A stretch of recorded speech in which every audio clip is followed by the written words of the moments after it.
the question that defies its own language. When you ask what exists outside the universe, you're doing something strange with language. The word outside assumes a spatial relationship, something beyond a boundary, past an edge, exterior to an interior. But space itself might only exist within the universe. You're using a directional term in a context where direction may have no meaning. It's like asking what lies north of the North Pole. The question sounds reasonable until you realize that north is defined by the Earth's geometry. And at the pole itself, that definition breaks down. Every direction becomes south. The universe, by most definitions, means everything that exists, all of space, all of time, all matter and energy, every galaxy, star, and particle.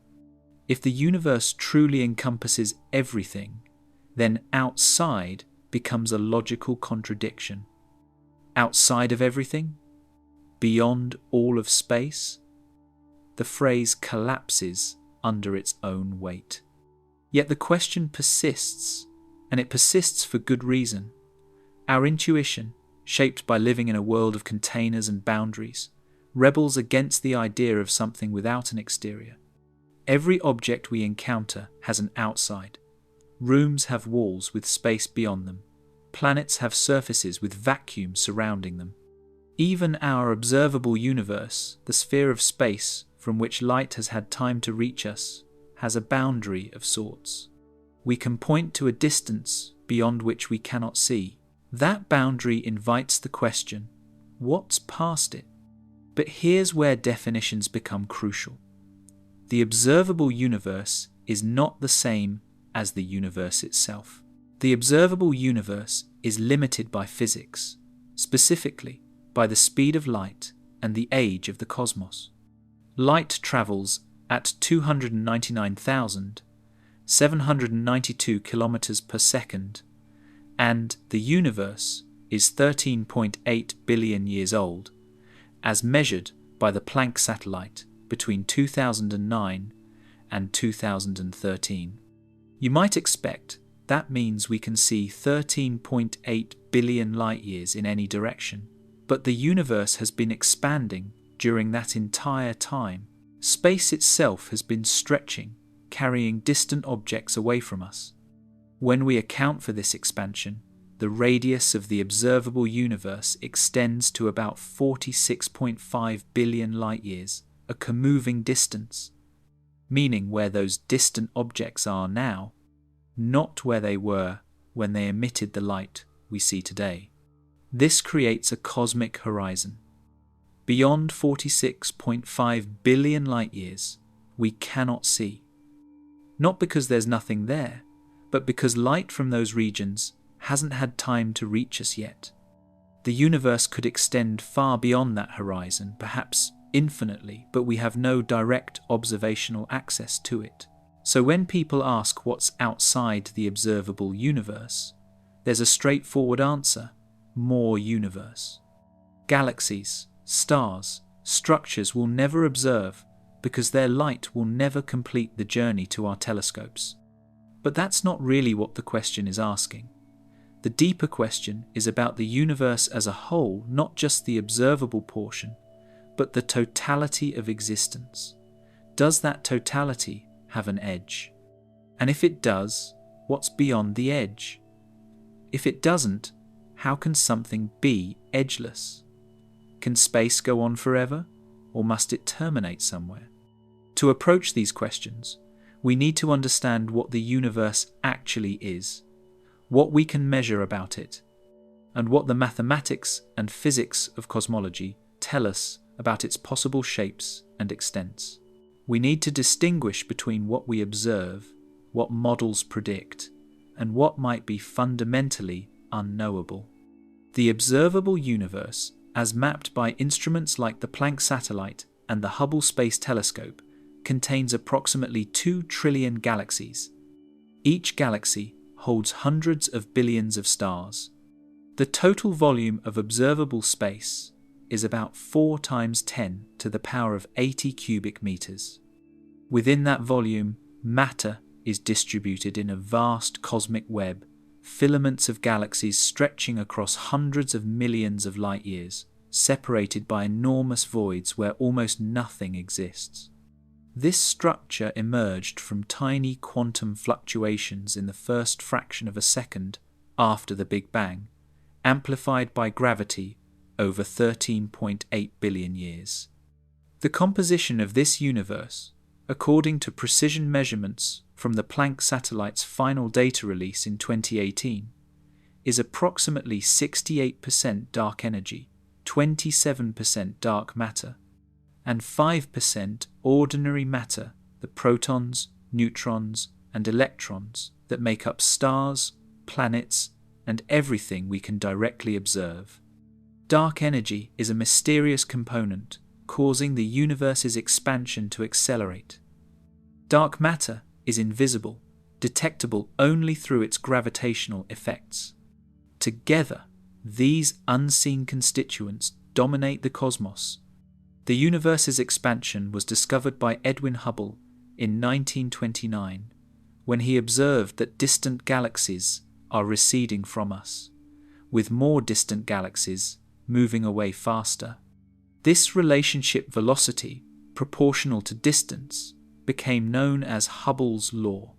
The current expansion rate, called the Hubble constant, is approximately 70 kilometers per second per megaparsec.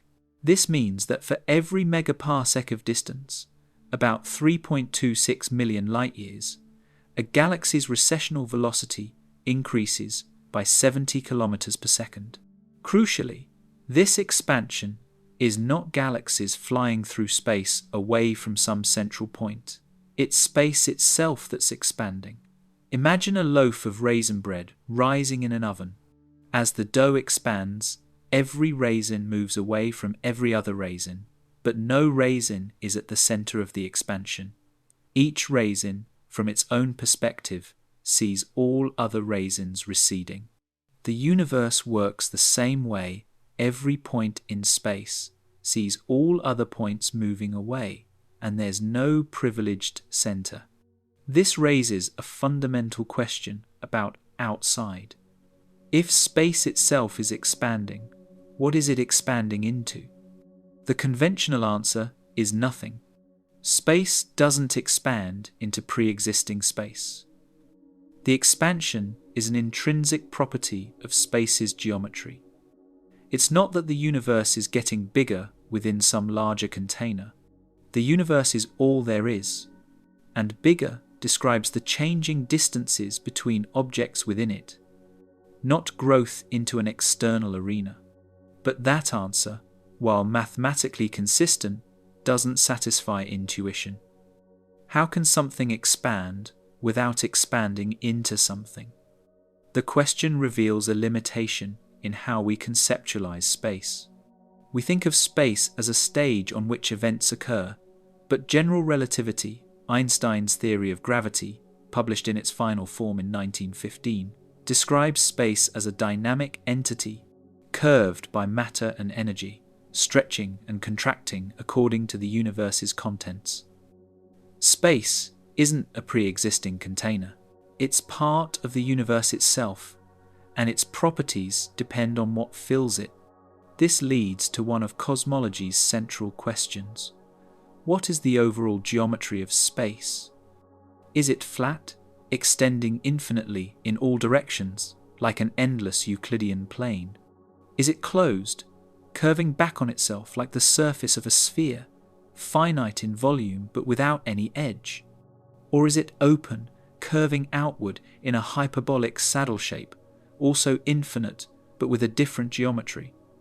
The answer to this question determines whether the concept of outside even makes sense. What we actually measure. The observable universe's boundaries. The universe we can observe is bounded not by a physical wall, but by time and the speed of light. Information travels at light speed 299,792 kilometers per second, and nothing moves faster. This creates an absolute horizon. We can only see objects whose light has had time to reach us since the universe began. That beginning, the Big Bang, occurred 13.8 billion years ago, according to measurements from the Planck satellite, which operated from 2009 to 2013 and mapped the cosmic microwave background with unprecedented precision. The cosmic microwave background, abbreviated as CMB, is the oldest light in the universe. It dates to about 380,000 years after the Big Bang, when the universe cooled enough for electrons and protons to combine into neutral hydrogen atoms. Before that moment, space was a hot, opaque plasma. Photons scattered constantly off free electrons, unable to travel any significant distance. When atoms formed, photons suddenly streamed freely through space. That ancient light, stretched by cosmic expansion from visible wavelengths to microwaves, now fills the universe with a faint glow at a temperature of 2.725 Kelvin, just 2.725 degrees above absolute zero. The CMB forms a kind of cosmic wall. We cannot see past it, not because there's nothing beyond it, but because the universe was opaque before then. Looking deeper into space means looking further back in time, and the CMB represents the moment when the universe became transparent. Beyond it lies the era when light couldn't travel freely, the so-called Dark Ages before the first stars ignited. The Planck satellite's observations of the CMB between 2009 and 2013 revealed temperature variations across the sky with extraordinary precision. These variations, tiny fluctuations of only about 18 microkelvins or 0.000018 degrees, represent density differences in the early universe.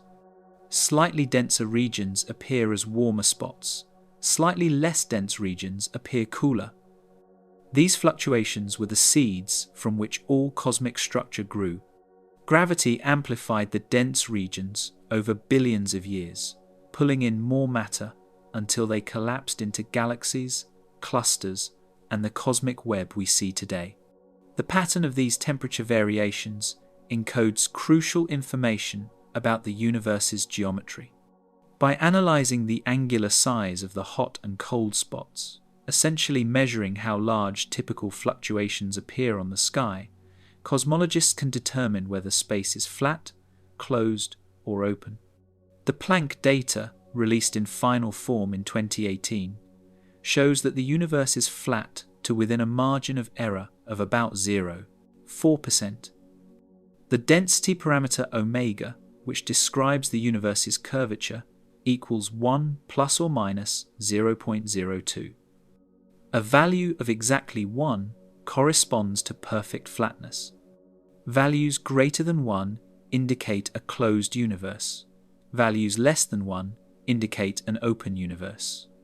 This measurement has profound implications. A flat universe, if truly infinite in extent, has no edge and no outside. It simply continues forever in all directions. Every region looks essentially the same as every other region on large enough scales, a property called homogeneity. Travel 1 billion light years in any direction, and you'd find galaxies, clusters, and voids distributed in roughly the same way as they are here. There's no center, no boundary, and no exterior. But the observable universe, the sphere we can actually see, does have a boundary defined by the distance light has travelled since the Big Bang. That distance isn't simply 13.8 billion light years, because the universe has been expanding the entire time. When a photon began its journey from a distant galaxy shortly after the Big Bang, that galaxy was much closer to us than it is now. As the photon travelled through space, space itself was stretching, carrying the source galaxy farther away. By the time the photon reaches us, the galaxy lies much farther than the simple light travel time would suggest. Calculating this requires accounting for the universe's expansion history. The expansion rate hasn't been constant. In the very early universe, expansion was extremely rapid due to cosmic inflation, a brief period of exponential growth proposed by Alan Guth in 1981 and refined by André Linde and others in the following years. After inflation ended, expansion continued but decelerated, slowed by the gravitational pull of matter. Then, about 5 billion years ago, dark energy became dominant and expansion began accelerating again. This acceleration was discovered in 1998 by two independent teams led by Saul Perlmutter, Brian Schmidt, and Adam Rees, who won the 2011 Nobel Prize in Physics for the discovery. When you integrate the expansion history over 13.8 billion years, accounting for these different phases, you find that objects at the edge of the observable universe, objects whose light is just now reaching us, currently lie at a co-moving distance of about 46.5 billion light-years away. This defines the radius of the observable universe, making its diameter approximately 93 billion light-years. Beyond that boundary, more universe almost certainly exists. Light from those regions simply hasn't reached us yet. As time passes, light from slightly more distant regions will arrive, gradually expanding our observable sphere. But there's a catch.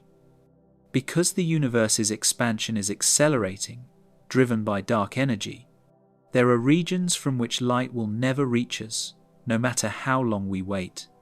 The acceleration means that very distant objects are receding faster than light can close the distance. These regions lie beyond our event horizon, a boundary that separates forever observable parts of the universe from forever unobservable parts. The particle horizon marks the edge of what we can currently see. The event horizon marks the edge of what we will ever be able to see. The two concepts are related but distinct. In a decelerating universe, the event horizon would extend infinitely eventually, given enough time. Light from any distance could reach us, but in an accelerating universe, the event horizon is finite. Current estimates place it at roughly 16 billion light-years in co-moving distance, though the exact value depends on dark energy's properties. This creates a profound limitation on knowledge. There could be entire regions of space, potentially infinite in extent, forever cut off from our observation, not by any physical barrier, but by the geometry of space-time and the properties of cosmic expansion. These regions are part of the same universe, governed by the same physical laws, composed of the same types of matter and energy. They're not outside the universe. They're simply outside our cosmic horizon. So when we measure the universe, we're measuring two different things. We measure the observable universe, the finite sphere from which light has reached us, approximately 93 billion light-years across, containing about 2 trillion galaxies.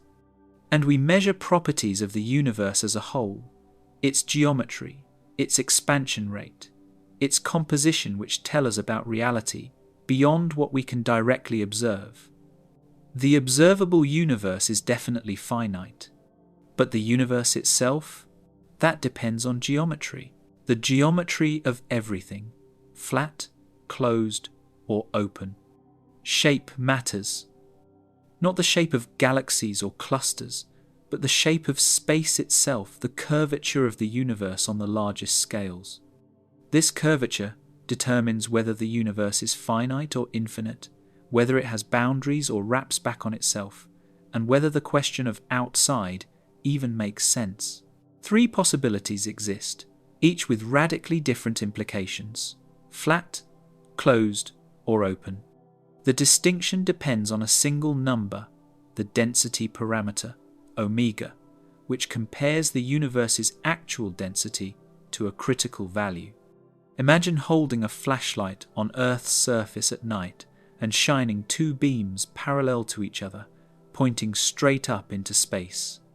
In flat space, ordinary Euclidean geometry, the kind you learnt in school, those beams would remain exactly parallel forever.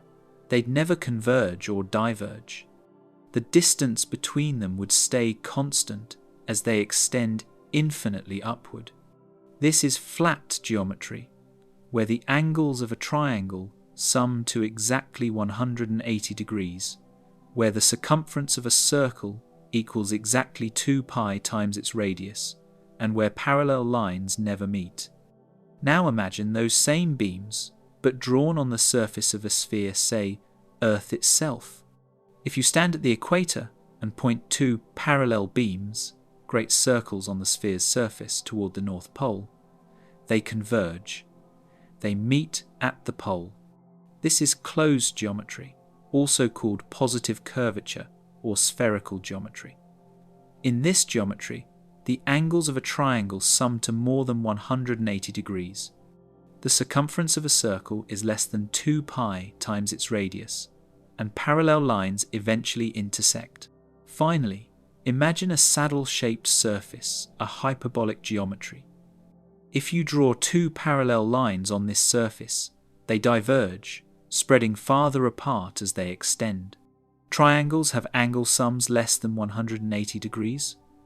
Circles have circumferences greater than 2 pi times their radii. This is open geometry, characterized by negative curvature. The universe's overall geometry falls into one of these three categories, determined by its density. If the universe contains exactly the critical density, roughly 5 atoms per cubic meter, or about 9 times 10 to the power of negative 27 kilograms per cubic meter, then space is perfectly flat, and omega equals precisely 1. If the density exceeds this value, gravity's curvature dominates, and space closes back on itself. If the density falls short, space curves outward in hyperbolic fashion. The Planck satellite's measurements, finalized in 2018, constrain omega to 1 plus or minus 0.02. The universe is flat to within 2%, possibly exactly flat. This measurement comes from analyzing the cosmic microwave background, specifically the angular size of temperature fluctuations. In a flat universe, a structure of a given physical size appears at a predictable angular scale on the sky. In a closed universe, the same structure appears larger because space's curvature acts like a magnifying lens. In an open universe, it appears smaller. The Planck data shows the structures match flat space predictions almost perfectly within the margin of measurement error. If the universe is truly flat, if omega equals exactly 1, then it extends infinitely in all directions. There is no edge. Travel as far as you want in any direction and you'll never encounter a boundary. The universe doesn't curve back on itself. It doesn't wrap around. It simply continues, endlessly, with more galaxies, more clusters, more cosmic web structure, statistically similar to what we observe in our local region. In this scenario, outside the universe is meaningless. There's nothing outside because there's no boundary to be outside of. But even if omega isn't exactly 1, if it's, say, 1.01, placing the universe in the closed category, the situation isn't straightforward.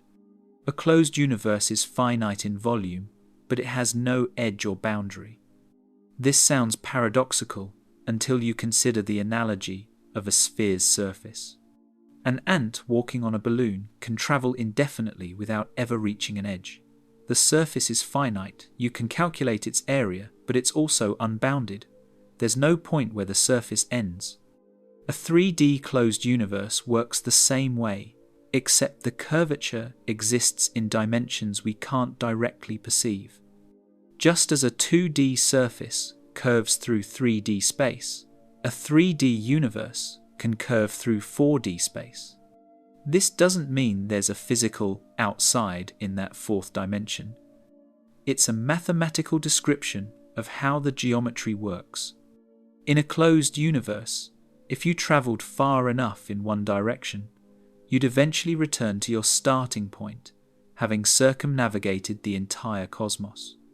The total volume would be finite, calculable from the curvature, but there'd be no edge to encounter along the way. This finite but unbounded property resolves a classical paradox.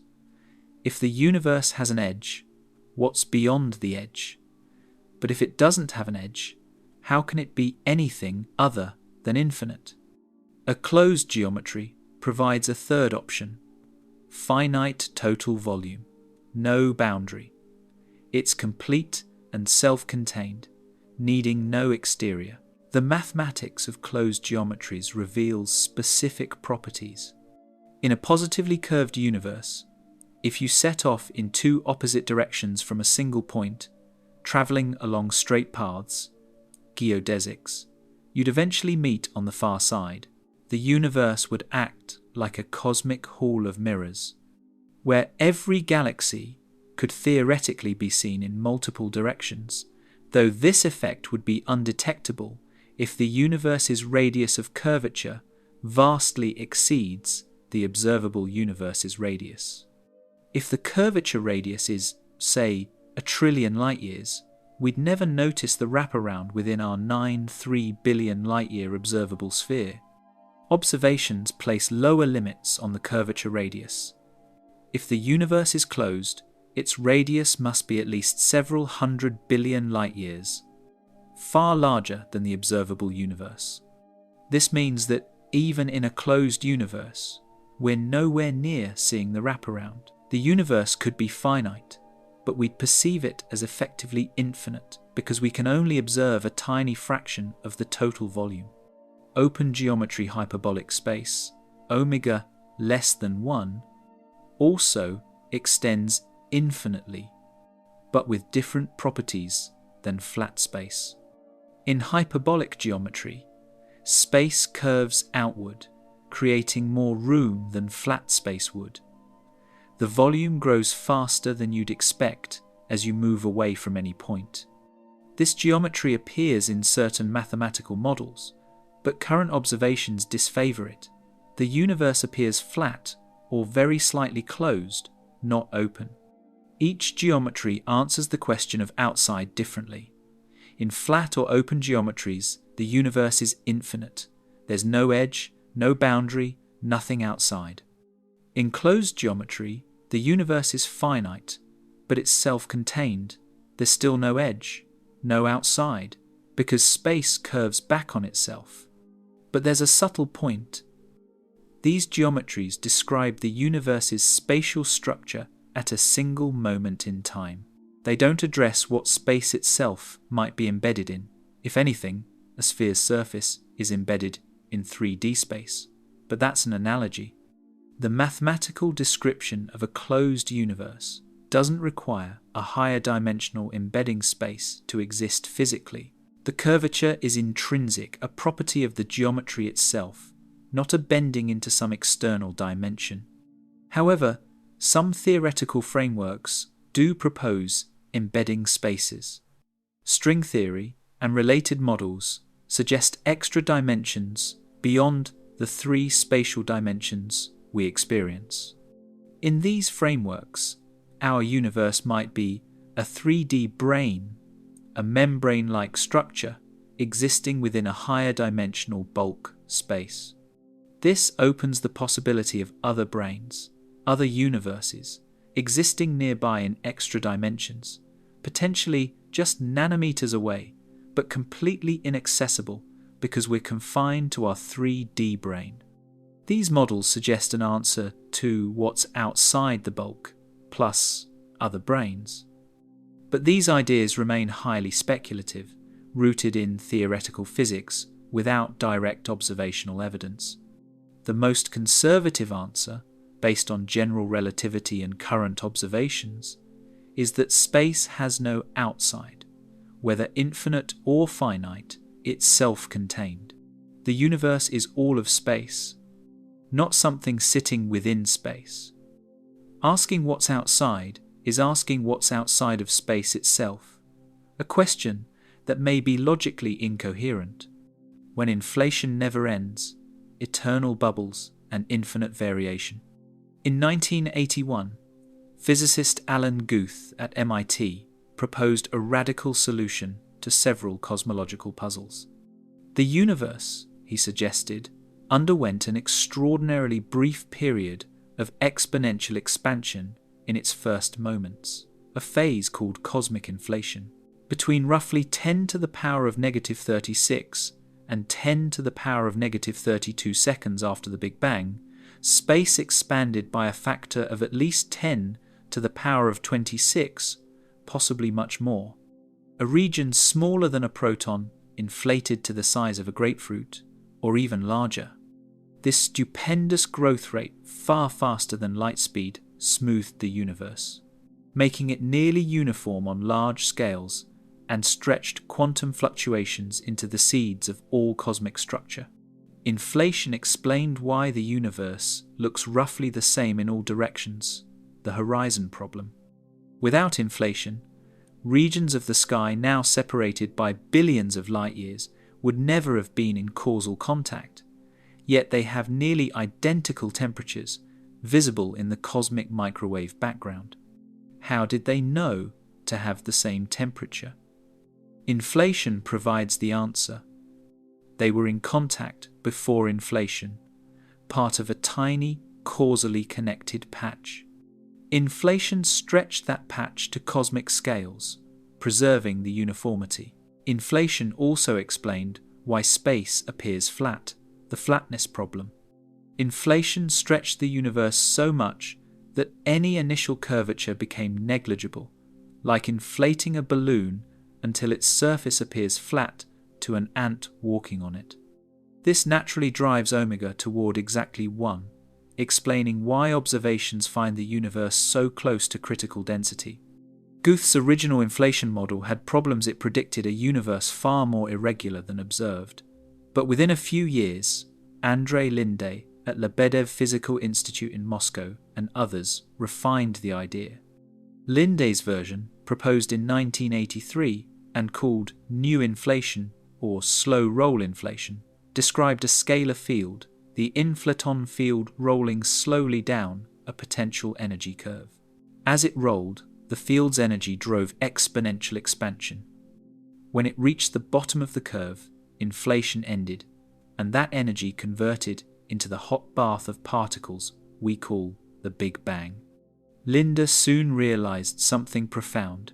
Inflation, once started, might never completely stop. In quantum field theory, fields fluctuate randomly on microscopic scales due to quantum uncertainty.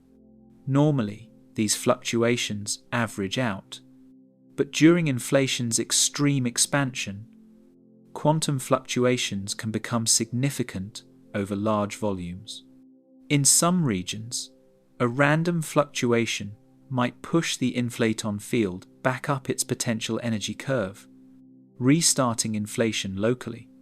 While most of the universe ends inflation and becomes filled with matter and radiation like our observable universe, other regions continue inflating.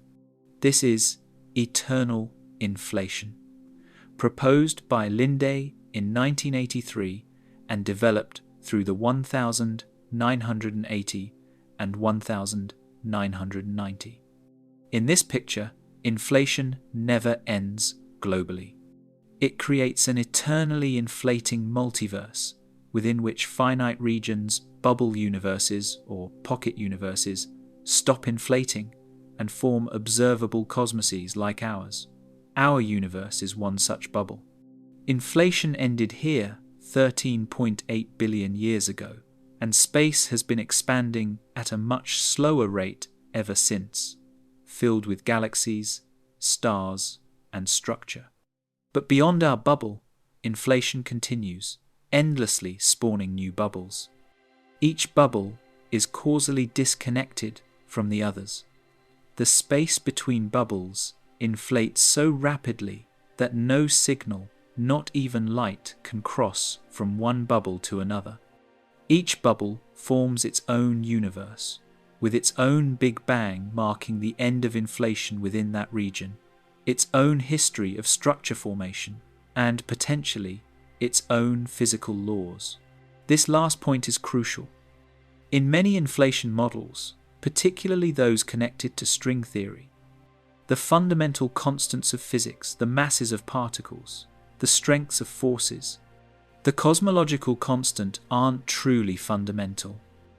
They're environmental variables, like the temperature or pressure of a gas.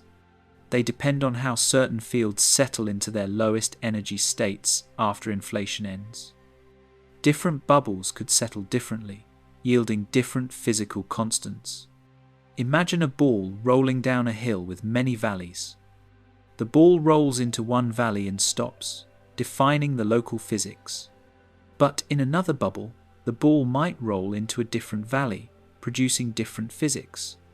Some valleys might allow stable atoms, stars, and galaxies, universes like ours. Other valleys might yield universes with no atoms, or universes that collapse immediately, or universes that expand so rapidly that no structures ever form. Most possible configurations are sterile, incapable of producing complexity. Our bubble happens to have physics that permits life, which is perhaps unsurprising we couldn't observe any other kind. This framework, called the string landscape, envisions 10 to the power of 500 or more possible configurations, an unimaginably vast number of potential universes, each with different properties. Most are lifeless. A tiny fraction, like ours, support complexity. Eternal inflation samples this landscape randomly, producing all possible configurations infinitely many times across the eternally inflating multiverse.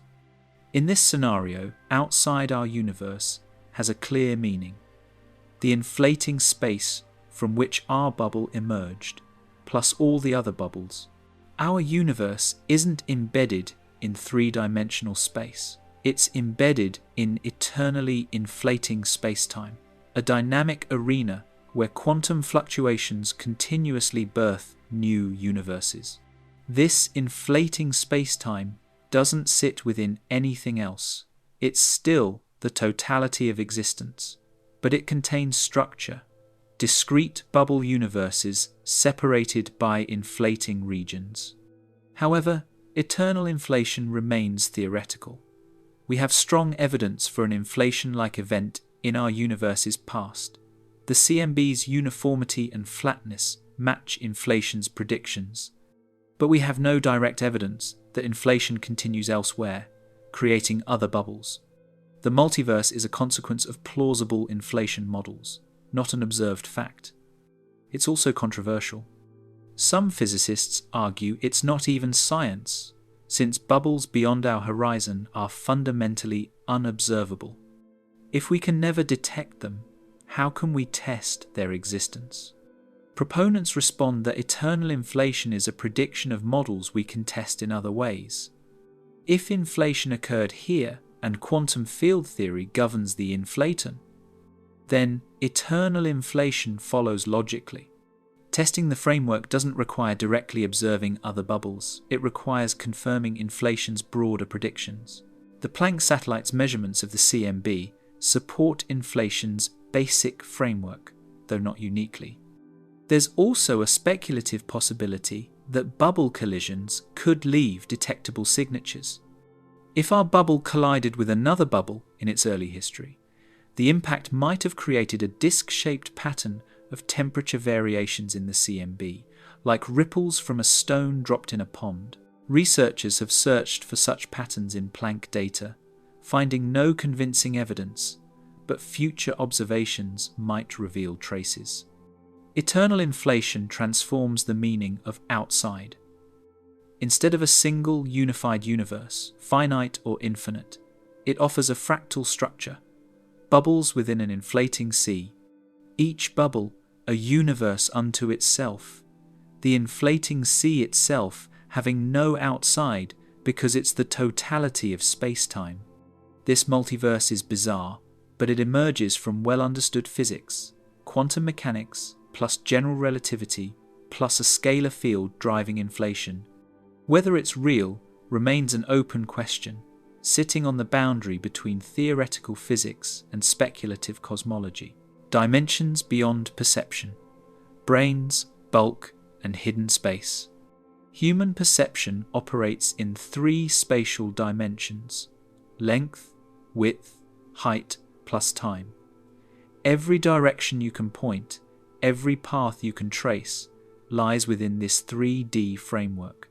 But mathematics permits more dimensions. In 1919, physicist Theodore Kaluza demonstrated that if you added a 4th spatial dimension to Einstein's general relativity, you could unify gravity and electromagnetism into a single elegant theory. A 5th dimension counting time could contain both forces as different manifestations of space-time's curvature. Kaluza's idea was brilliant, but faced immediate problems. Where is this extra dimension? We don't see it. In 1926, mathematician Oscar Klein proposed a solution. The extra dimension is compactified, curled up into a tiny circle at every point in space, far too small to detect. Imagine a long garden hose. From a distance, it looks one-dimensional a line, but up close, you'd see it has thickness. Its surface is actually 2-dimensional, with 1 dimension, the hose's circumference, compactified into a small circle. Klein suggested space might work similarly, with extra dimensions curled up at scales around 10 to the power of -35 meters, the Planck length far below anything observable. This idea, called Kaluza-Klein theory, faded as quantum field theory proved more successful at describing particles and forces. But it resurged in the 1980s with string theory, which requires extra dimensions not as optional add-ons but as necessary features. String theory proposes that fundamental particles aren't point-like but tiny vibrating strings. Different vibration modes correspond to different particles, electrons, quarks, photons. For the mathematics to work consistently, strings must vibrate in 10 dimensions, 9 spatial dimensions plus time. 6 of those spatial dimensions, string theory suggests, are compactified. They exist at every point in space but curl into complex shapes called Calabi-Yau manifolds, geometries too small to observe directly.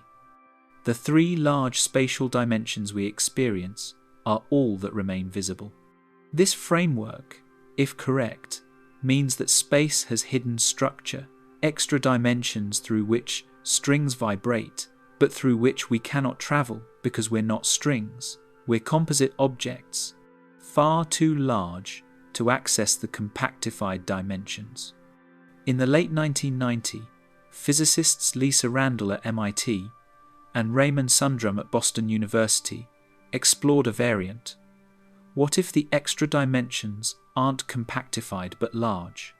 They proposed a model where our universe is a 3-dimensional brane, short for membrane, embedded in a higher dimensional bulk space. We, and all the particles and forces we experience except gravity, are confined to the brane. We can't leave it, can't perceive the bulk directly. But gravity, because it arises from space-time curvature itself, can propagate through the bulk. The Randall-Sundrum models, published in 1999, offered a radical possibility. Extra dimensions could be large, even infinite, without contradicting observations. If matter and energy are confined to branes, only gravity leaks into the bulk, and this leakage could explain why gravity is so much weaker than other forces. The electromagnetic force, for instance, is 10 to the power of 36 times stronger than gravity. Standard physics has no explanation for this hierarchy. But if gravity spreads through extra dimensions, While electromagnetism stays confined to our brain, gravity would appear weaker because its strength dilutes across higher dimensional space. This framework transforms the question of outside. In brain cosmology, there is an outside, the bulk, the higher dimensional space containing our brain. Other brains could exist in the bulk, perhaps parallel to ours, separated by a tiny distance in an extra dimension. Two universes could be literally nanometers apart in the fifth dimension, yet completely unreachable because moving through that dimension requires leaving our brain, which ordinary matter cannot do. These parallel brains could have their own physics, their own histories. They'd be entire universes with galaxies, stars, potentially life, existing side by side with ours in higher dimensional space. We'd never see them. Light can't jump between brains, but gravity might mediate subtle interactions. If two brains pass close together in the bulk, their gravitational fields could overlap, producing detectable effects. One speculative proposal, called the ekpyrotic model, developed by Paul Steinhardt, Neil Turok, and collaborators in 2001, suggests that the Big Bang wasn't the beginning of time, but a collision between brains. Two brains drifted through the bulk, approached each other, and collided. The energy of the collision converted into matter and radiation, creating the hot, dense state we call the Big Bang. In this model, the universe undergoes cycles. Brains collide, universes form, brains separate, and after trillions of years, they collide again. Time is eternal, but our universe had a beginning, the most recent collision. This cyclic cosmology avoids the singularity problem, the issue that general relativity breaks down at the Big Bang's initial moment, where density and temperature become infinite. In the ekpyrotic model, there's no singularity. The brains existed before the collision, and they'll exist after the next one. Before the Big Bang isn't meaningless, it's the era before the collision, when the brains were approaching. However, brain cosmology remains speculative. String theory itself, while mathematically elegant, lacks direct experimental confirmation. The extra dimensions, if they exist, haven't been detected. Experiments at the Large Hadron Collider searched for signatures of extra dimensions, such as gravitons, hypothetical particles carrying gravity, leaking into the bulk, which would appear as missing energy in particle collisions. No such signals were found, placing constraints on how large extra dimensions could be if they exist. Moreover, brain models face theoretical challenges. Stabilizing the size and shape of extra dimensions requires fine-tuning, and it's unclear whether brains can remain stable over cosmic timescales. The models work mathematically, but may not describe physical reality. Yet the conceptual possibility stands. Our three-dimensional universe could be embedded in higher dimensional space, with other universes nearby in dimensions we cannot access. This provides a concrete answer to what's outside the bulk, plus whatever else inhabits it. Our universe would be like a 2D painting on a 3D wall, with other paintings beside it. Each painting is self-contained, its inhabitants unable to perceive the wall or the other paintings, yet all exist within a larger structure. The observational challenge is severe. If we're truly confined to our brain, we can't directly probe the bulk. We can only look for indirect effects, gravitational anomalies, unexpected energy losses, or perhaps effects from nearby brains. The search continues, but so far the bulk remains beyond our reach. Quantum splitting, the many worlds labyrinth. In 1957, a Princeton graduate student named Hugh Everett III proposed one of the strangest ideas in physics. He was trying to solve a problem in quantum mechanics, the measurement problem. Quantum theory describes particles as existing in superposition, simultaneously inhabiting multiple states until measured. An electron can be in two places at once, spinning both up and down, its properties undefined, until observation forces it to choose. This is quantum superposition, confirmed by countless experiments but profoundly counterintuitive. The standard interpretation, formulated in Copenhagen in the 1920 by Niels Bohr and Werner Heisenberg, says that measurement causes wave function collapse till the superposition resolves into a single definite state. Before measurement, the electron exists in multiple states. After measurement, it exists in only one. But what constitutes a measurement? Does it require a conscious observer? Why does observation have this special power? The Copenhagen interpretation works mathematically, but leaves conceptual questions unanswered. Everett proposed a radical alternative. Nothing collapses. The wave function evolves continuously according to Schrödinger's equation, and superposition never ends. When a measurement occurs, the universe itself splits. Both outcomes happen in separate branches of reality. An electron measured to be spin up in one branch is simultaneously measured as spin down in another branch. Both versions of the universe exist, both equally real, but they can no longer interact. They've decohered, separating into distinct quantum branches. This is the many worlds interpretation.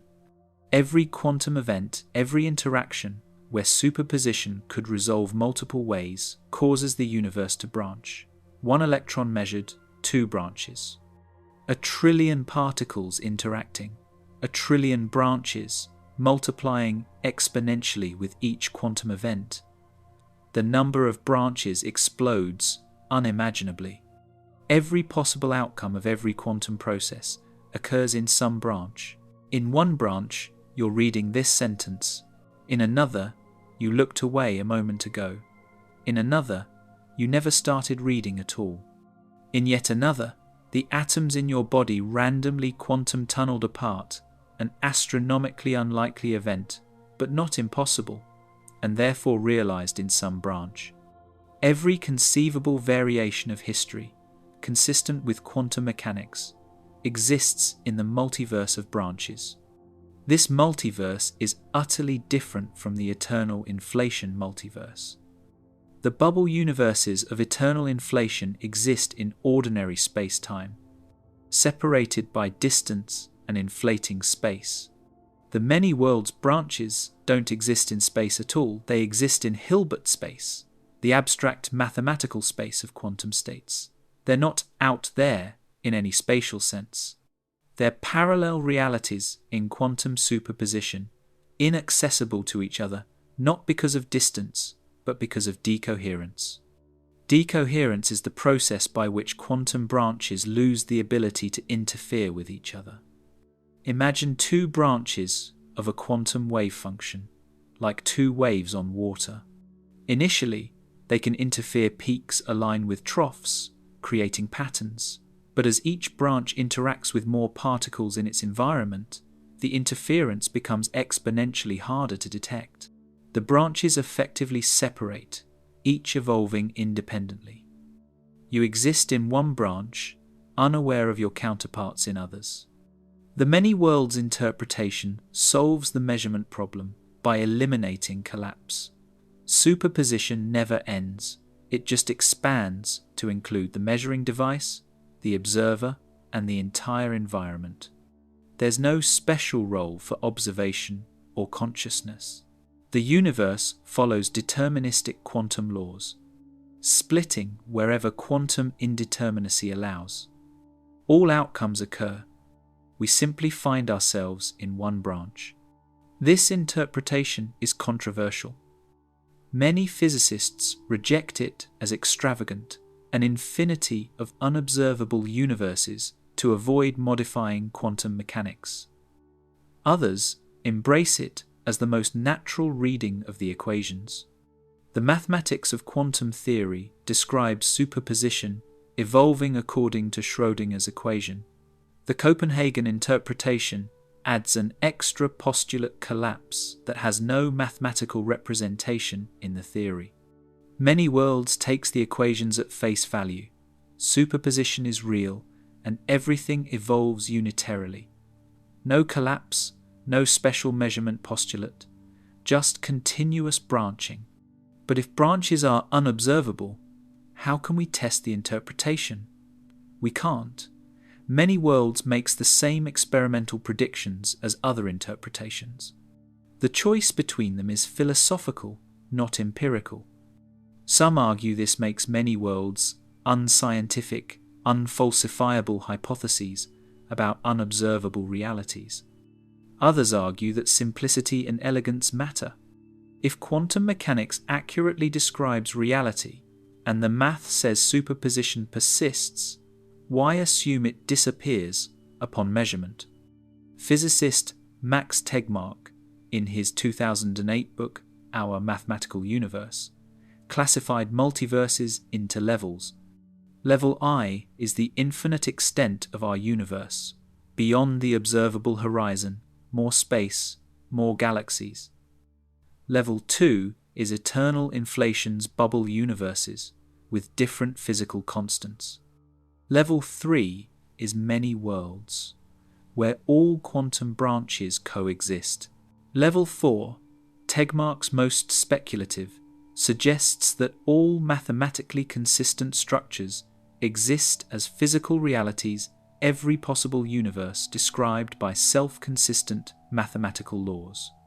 Our universe is one such structure. Others, with utterly different physics, exist as abstract mathematical objects that somehow have physical instantiation. This mathematical universe hypothesis pushes the multiverse concept to its extreme. Reality isn't just diverse, it's exhaustive. Every logically possible universe exists. There's no outside because mathematics encompasses everything conceivable. Physical reality is a subset of mathematical reality, and mathematical reality has no exterior. It's the totality of logical possibility. These ideas strain comprehension. They suggest that asking what's outside the universe might be asking about quantum branches, or bubble universes, or mathematical structures, or higher dimensions, and that all of these might be aspects of a broader reality so vast and strange that our language and intuition fail entirely. We're embedded in one small corner, our observable universe, our quantum branch, our bubble, our brain, unable to access the rest, yet surrounded by layers upon layers of existence we can barely conceptualize. The limits of forever. Can infinity have an outside? Infinity is easy to say, but hard to truly grasp. The word appears in mathematics, theology, cosmology, a concept beyond counting, beyond boundaries, beyond completion. But what does it mean physically? Can space be infinite? And if it is, does outside even pose as a question? Mathematicians distinguish types of infinity. The natural numbers 1, 2, 3, and so on form an infinite set. You can always add one more. Yet the real numbers between 0 and 1 form a larger infinity. Between any two real numbers, infinitely many others fit. These are different infinitudes, countable infinity versus uncountable infinity. Georg Cantor proved in the late 1800s that infinities come in different sizes, a result so counterintuitive that some mathematicians rejected it. The integers are countably infinite. The real numbers are uncountably infinite. Larger infinities exist beyond those. This raises a question. If space is infinite, what kind of infinity is it? Does it have the structure of a countable infinity, like the integers, or an uncountable infinity, like the real numbers? The distinction matters for how we think about spatial extent. A flat universe, extending infinitely, contains an infinite volume. Within that volume, matter is distributed in a cosmic web, galaxies, clusters, voids. On average, the density is about 5 atoms per cubic meter, or 9 times 10 to the power of negative 27 kilograms per cubic meter. Multiply infinite volume by finite density, and you get infinite total mass. The universe, if flat, contains infinitely many galaxies, infinitely many stars, infinitely many planets. This leads to a strange consequence. In an infinite universe with finite density, every possible configuration of matter that doesn't violate physical laws must occur infinitely many times. The arrangement of atoms in your body, for instance, is finite and specific.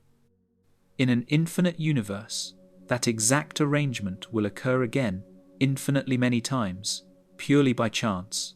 Somewhere, trillions of light years away, beyond the observable horizon, an exact duplicate of you exists, reading this exact sentence.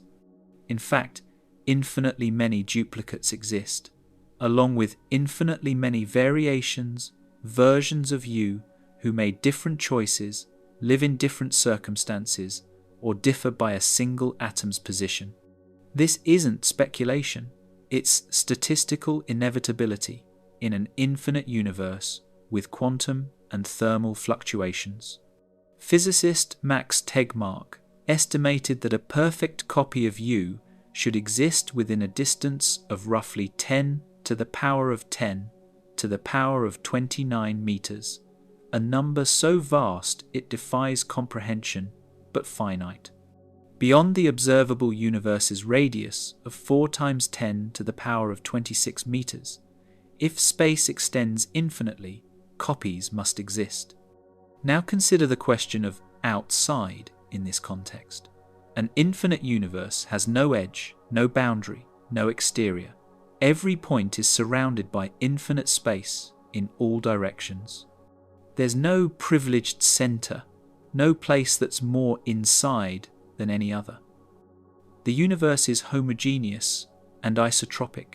On large scales, it looks the same everywhere and in every direction. Travel 1 billion light years, 1 trillion, a Google doesn't matter.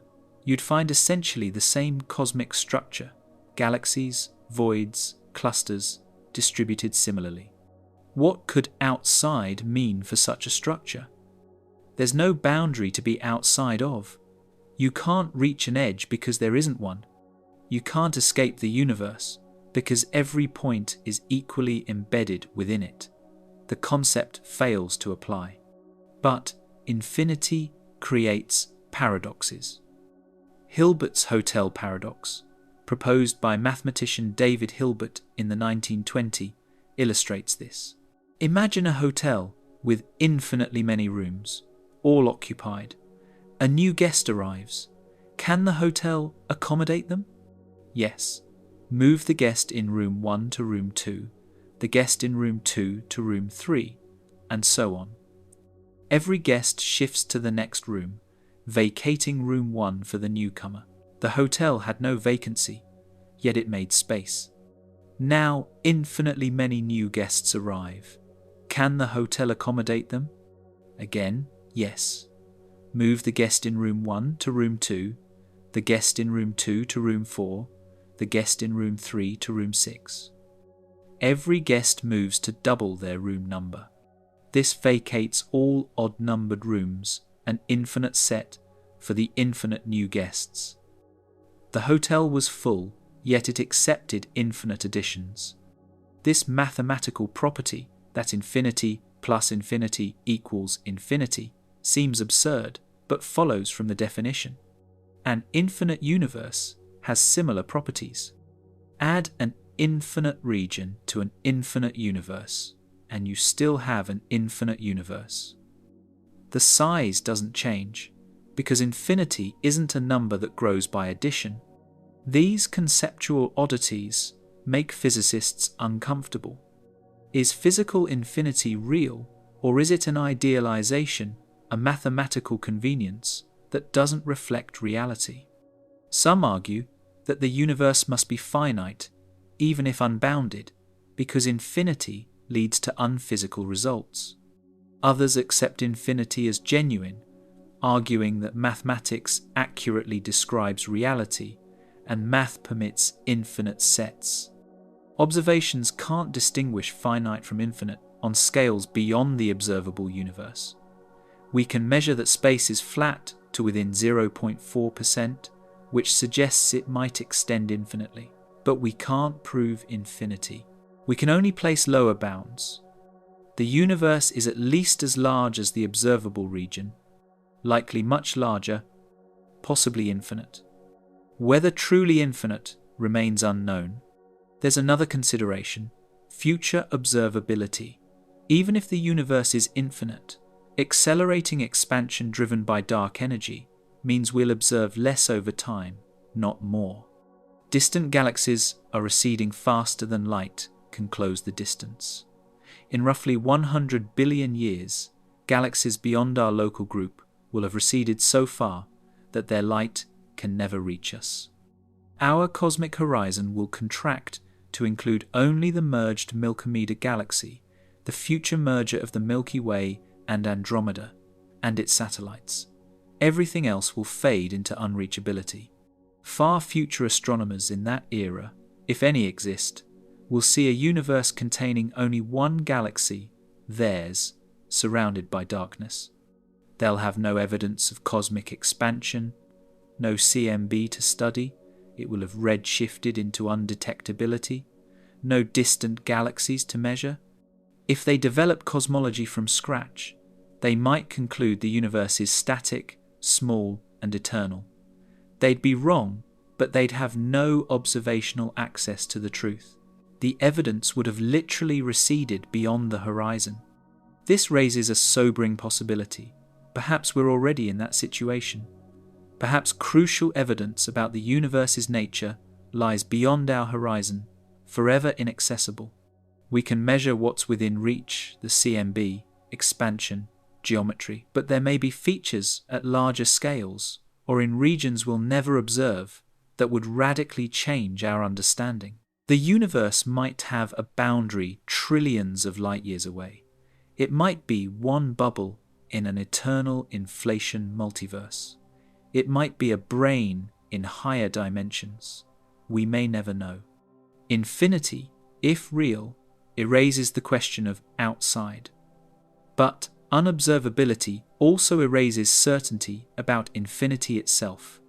We're left with measurements suggesting flatness, theoretical models predicting eternal inflation or many worlds, and the irreducible limits of observation. The universe could be infinite in several senses, spatially infinite, containing infinite branches, embedded in infinite higher dimensions, or finite in all ways. Current evidence can't decide. The architecture of the infinite. Infinity, in time as in space, becomes less a quantity and more a failure of language, a signpost marking where thought meets the horizon of comprehension. We speak of forever, but what we mean is an absence of ending that our finite minds cannot fully imagine. To visualize infinity is to encounter the limits of the human nervous system, to press the architecture of consciousness against a wall that will never yield. There is something humbling in the way infinity reveals itself, not as immensity but as recursion. Look long enough into any pattern, whether in nature, mathematics, or thought, and you find self-similarity repeating at every scale. Coastlines, snowflakes, clouds, and even the networks of galaxies trace fractal geometries, where structure replicates within itself in endless nested loops. What appears infinite in extent may instead be infinite in detail. This fractal quality blurs the boundary between the large and the small. The cosmic web that stretches across hundreds of millions of light years resembles, in its mathematical description, the branching of neurons inside a human brain. The patterns that define the flow of matter through space mirror those that define the flow of information through thought. It is tempting to wonder whether infinity exists not only out there but also within, as if the universe and the mind are parallel expressions of an underlying logic that repeats at every scale. But even this symmetry has its limits. When the mathematician Georg Cantor formalized the concept of infinity in the 19th century, he discovered that there is not one infinity, but an infinite hierarchy of infinities, each larger than the one before. The set of natural numbers is infinite, but the set of real numbers containing all possible decimals between any two whole numbers is a greater infinity still. Cantor's revelation was revolutionary and devastating. He had shown that even infinity has structure, that boundlessness itself can be ordered, compared, and measured. Some of Cantor's contemporaries found this notion blasphemous.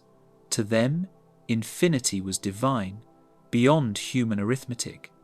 But Cantor saw no contradiction between mathematics and theology. For him, to understand the transfinite was to glimpse the architecture of creation itself, a way of describing the mind of God through set theory. His work shattered the ancient comfort that infinity was unknowable.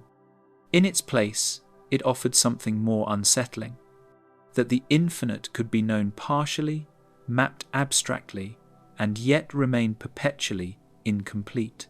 That incompleteness is not a flaw, but a condition. Every attempt to contain the infinite births a new infinity beyond it, just as every measurement of space reveals more space waiting to be measured. Infinity is the universe's way of ensuring that thought never reaches a final conclusion. It is the guarantee that there will always be more to learn. And yet, the mathematical elegance of infinity collides violently with physical reality. No telescope will ever observe an actual infinity. No measurement will ever record an endless quantity. In the equations of cosmology, infinities often appear where our theories break down at singularities, where the density of matter becomes infinite and the laws of physics lose coherence. The center of a black hole, the moment of the Big Bang, both are points where mathematics collapses into silence. We call them infinities, but what we mean is that our language has failed. Physicists suspect that these singularities are not literal infinities, but signs that our understanding of space-time is incomplete. A future theory of quantum gravity, something that unites general relativity and quantum mechanics, may reveal that these infinities are artifacts of approximation, not realities in themselves. But the persistence of infinite terms in our best models continues to haunt physics. They are like cracks in the glass of a telescope, distortions that hint at something deeper just beyond focus. Even the expanding universe flirts with infinity at its edges. According to the model of eternal inflation, the universe may be only one bubble in an infinite multiverse, a foam of endlessly spawning regions, each with its own physical constants and histories. In that view, infinity is not just large space, but an unending process, the perpetual creation of new realities.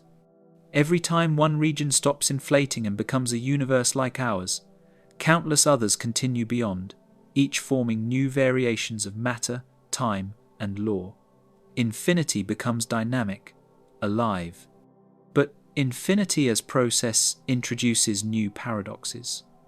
In a truly infinite multiverse, probabilities lose meaning.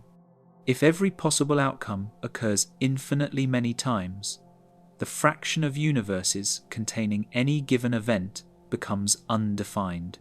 To say something is rare or likely ceases to make sense, because every configuration occurs infinitely often. Science relies on relative frequencies to make predictions, but infinity erases all ratios. It levels all possibilities into equivalence. In such a cosmos, logic falters. Meaning dissolves into symmetry. Everything happens, therefore nothing is special. This is the quiet terror of the infinite, not its immensity, but its indifference. A finite world can be unique, an infinite one cannot. And yet, infinity also protects existence from triviality. It ensures that there will always be room for more complexity, more forms, more consciousnesses. If there is infinite space, then every configuration of matter is guaranteed to exist not just once, but endlessly, ensuring that life, thought, and meaning will never truly vanish, only repeat in ever-changing contexts. Infinity both erases and preserves. It is annihilation and resurrection in the same breath. This paradox echoes through philosophy. When the medieval theologian Nicholas of Cusa wrote of the coincidence of opposites, he described infinity as the reconciliation of contradiction.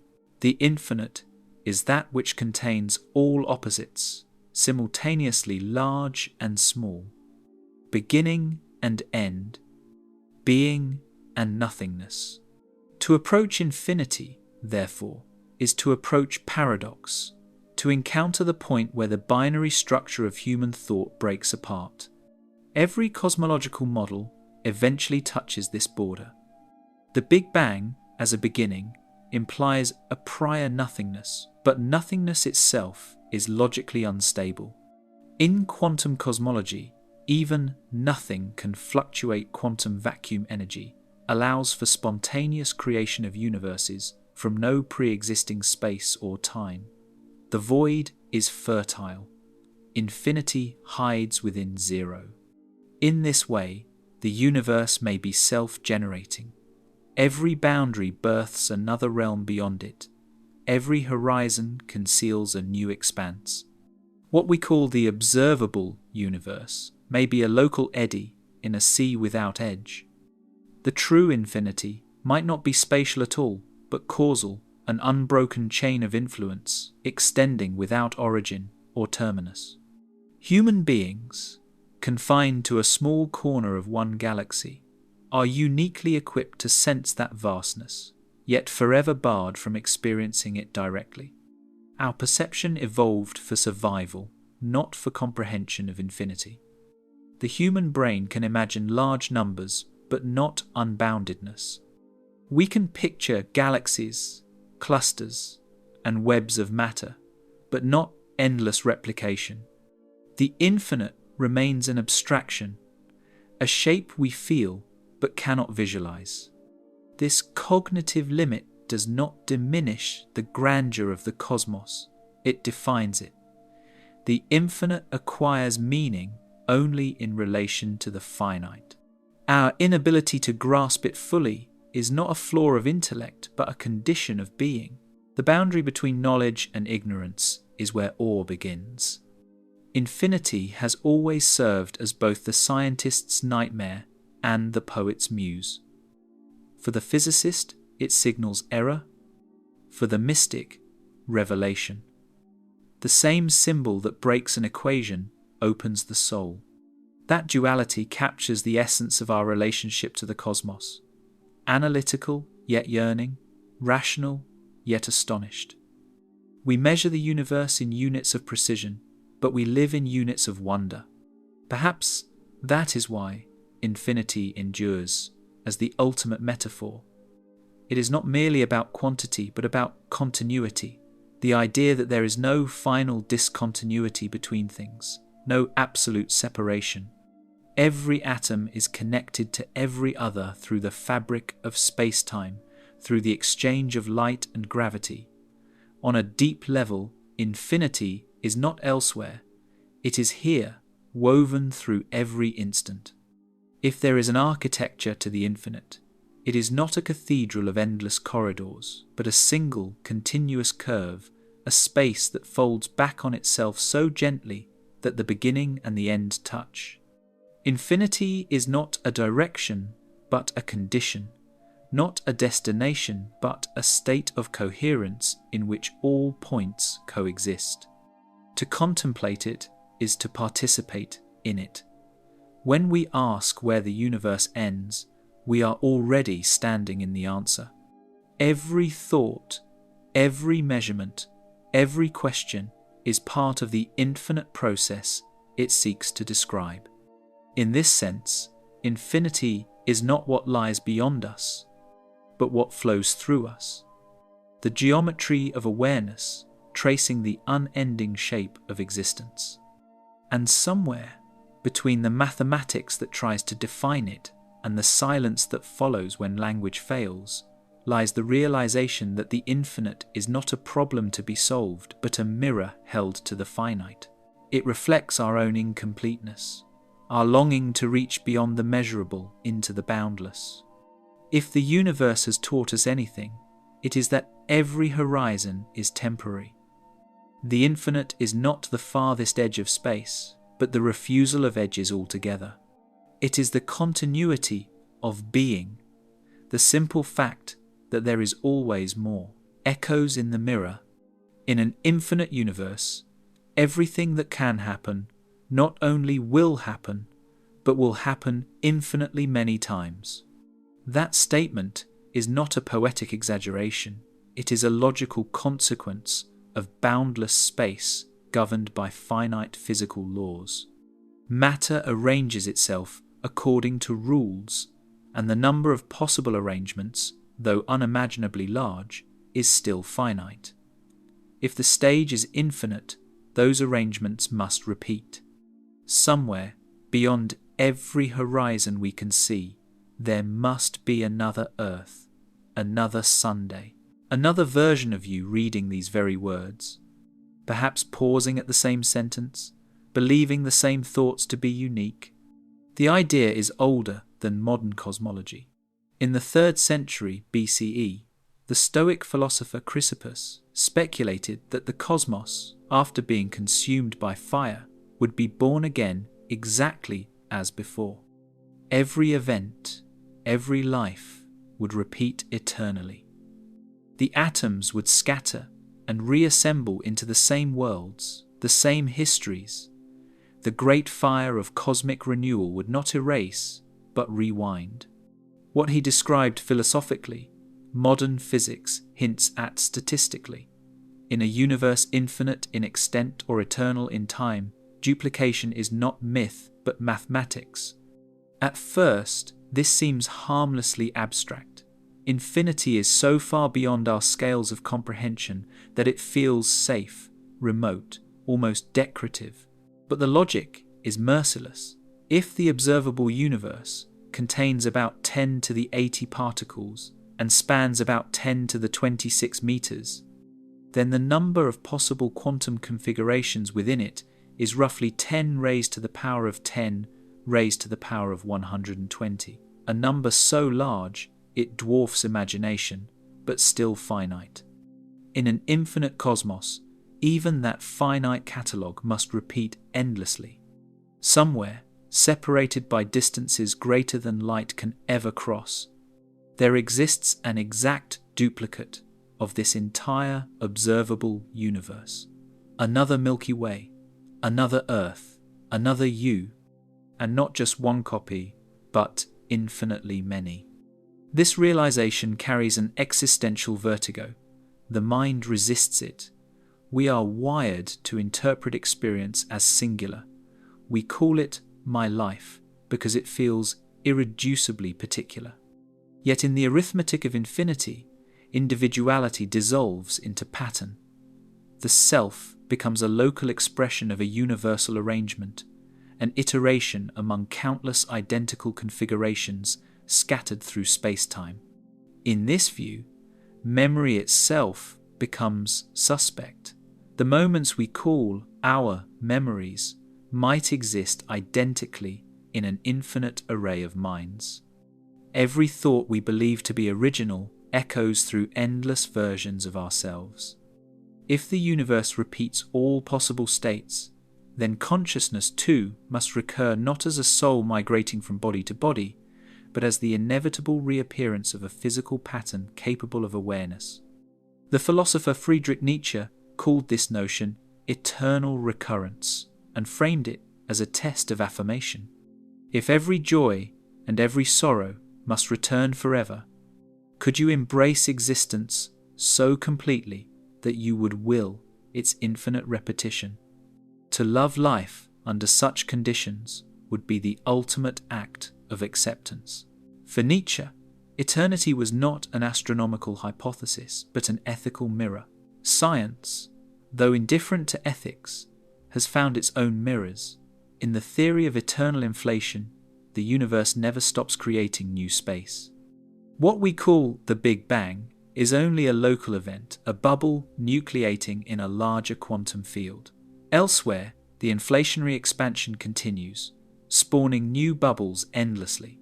Each one becomes a universe with its own physical constants, some perhaps hostile to life, others nearly identical to ours. In such a landscape, there are not just infinite regions of one universe, but infinite universes themselves, branching without end. In each of them, the laws of probability guarantee recurrence. The equations that govern matter are simple, but their consequences, played out over infinite time and distance, generate every conceivable arrangement. The multiverse, if it exists, is not a branching tree, but a hall of mirrors reflecting every possible history. The notion is both exhilarating and absurd. It stretches logic to the point of breaking.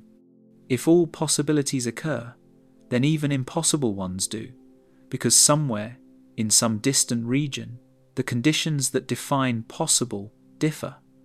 Somewhere, physics itself is rewritten. The concept of reality begins to blur. Infinity, pushed to its logical conclusion, erases the distinction between existence and imagination. Physicists have tried to tame this chaos with statistics. They speak of a measure problem, the challenge of defining probabilities in an infinite ensemble. If every event happens infinitely often, how do you compare one infinity to another? The ratio of infinite quantities is undefined, leaving us without a way to calculate expectations. The universe becomes mathematically incoherent, a story without punctuation. Even if we restrict our attention to a single infinite cosmos like our own, the problem persists. Cosmological simulations show that large-scale structures repeat statistically.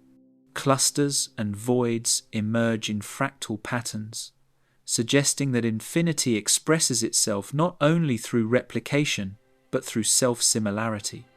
What we observe within our horizon may be a microcosm of an unending texture repeating beyond it. Every patch of sky, every filament of galaxies, could be a motif in a pattern with no center and no boundary. In this fractal universe, meaning becomes local. There is no privileged vantage point, no cosmic center where importance condenses. The Copernican principle, which once displaced Earth from the center of creation, completes its revolution. Not only are we not central, but no one is. Every observer, wherever they stand, occupies the same status in the endless repetition of form.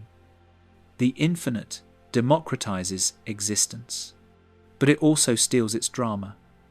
In a world without scarcity of possibility, nothing is truly rare. Beauty, tragedy, genius all repeat infinitely.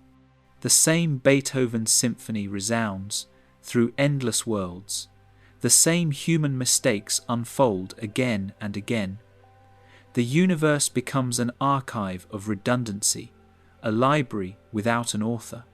The Argentine writer Jorge Luis Borges imagined such a library, a labyrinthine building containing every possible book composed from a finite alphabet. In it, all stories exist. Every truth, every falsehood, every variant differing by a single letter. The library is infinite, but its contents are finite in kind. It holds everything and nothing. knowledge collapses into noise. Our cosmos, scaled to infinity, mirrors Borges's library. It contains every configuration of matter and energy permitted by physics. To live within it is to inhabit a text that rewrites itself endlessly.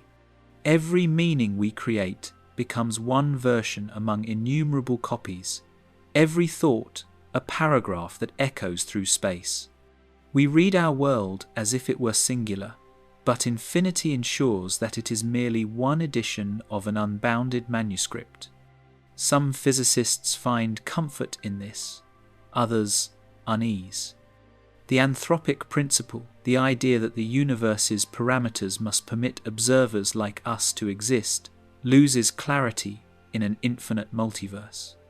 If there are infinite universes, then observers arise somewhere, no matter what the parameters are. Our presence explains nothing. Selection dissolves into inevitability. The question, why these laws, becomes unanswerable, because every possible set of laws exists. In that sense, infinity defeats explanation. It doesn't illuminate the universe, it smothers it in abundance.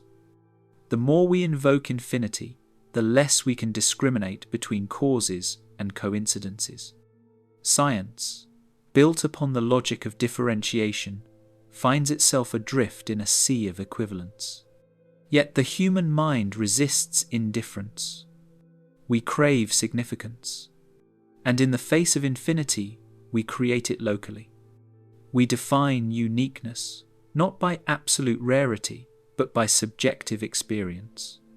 Even if another self exists across unthinkable distances, it does not diminish this moment, this consciousness. The duplicates cannot share our awareness. They are reflections, not extensions. Infinity may replicate matter, but it cannot replicate perspective. The observer remains singular within their frame of perception, bound by the now. Still, the question lingers. What does it mean to be real in a universe of mirrors? Are we original, or merely one instance among uncountable others? The distinction may be meaningless. Reality, at its core, might be an emergent property of repetition, the stabilization of pattern through recurrence. In physics, symmetry gives rise to conservation laws. Perhaps identity itself is the consciousness of a repeating system recognizing its own structure. If that is true, then the self is not erased by infinity, but defined by it. To exist at all is to be part of an infinite pattern, to embody one expression of a timeless arrangement. The repetition of selves does not negate individuality, it multiplies it across the cosmos. Infinity becomes not the enemy of meaning, but its foundation. There is, however, another, darker implication. If everything possible occurs infinitely often, then suffering too is infinite. Every pain, every loss, every extinction repeats endlessly. Somewhere, every tragedy you can imagine is unfolding, and always will be. The universe, viewed this way, becomes ethically unbearable, a machine that generates all outcomes without preference or mercy. But perhaps mercy lies in limitation. We cannot feel the pains of our infinite counterparts.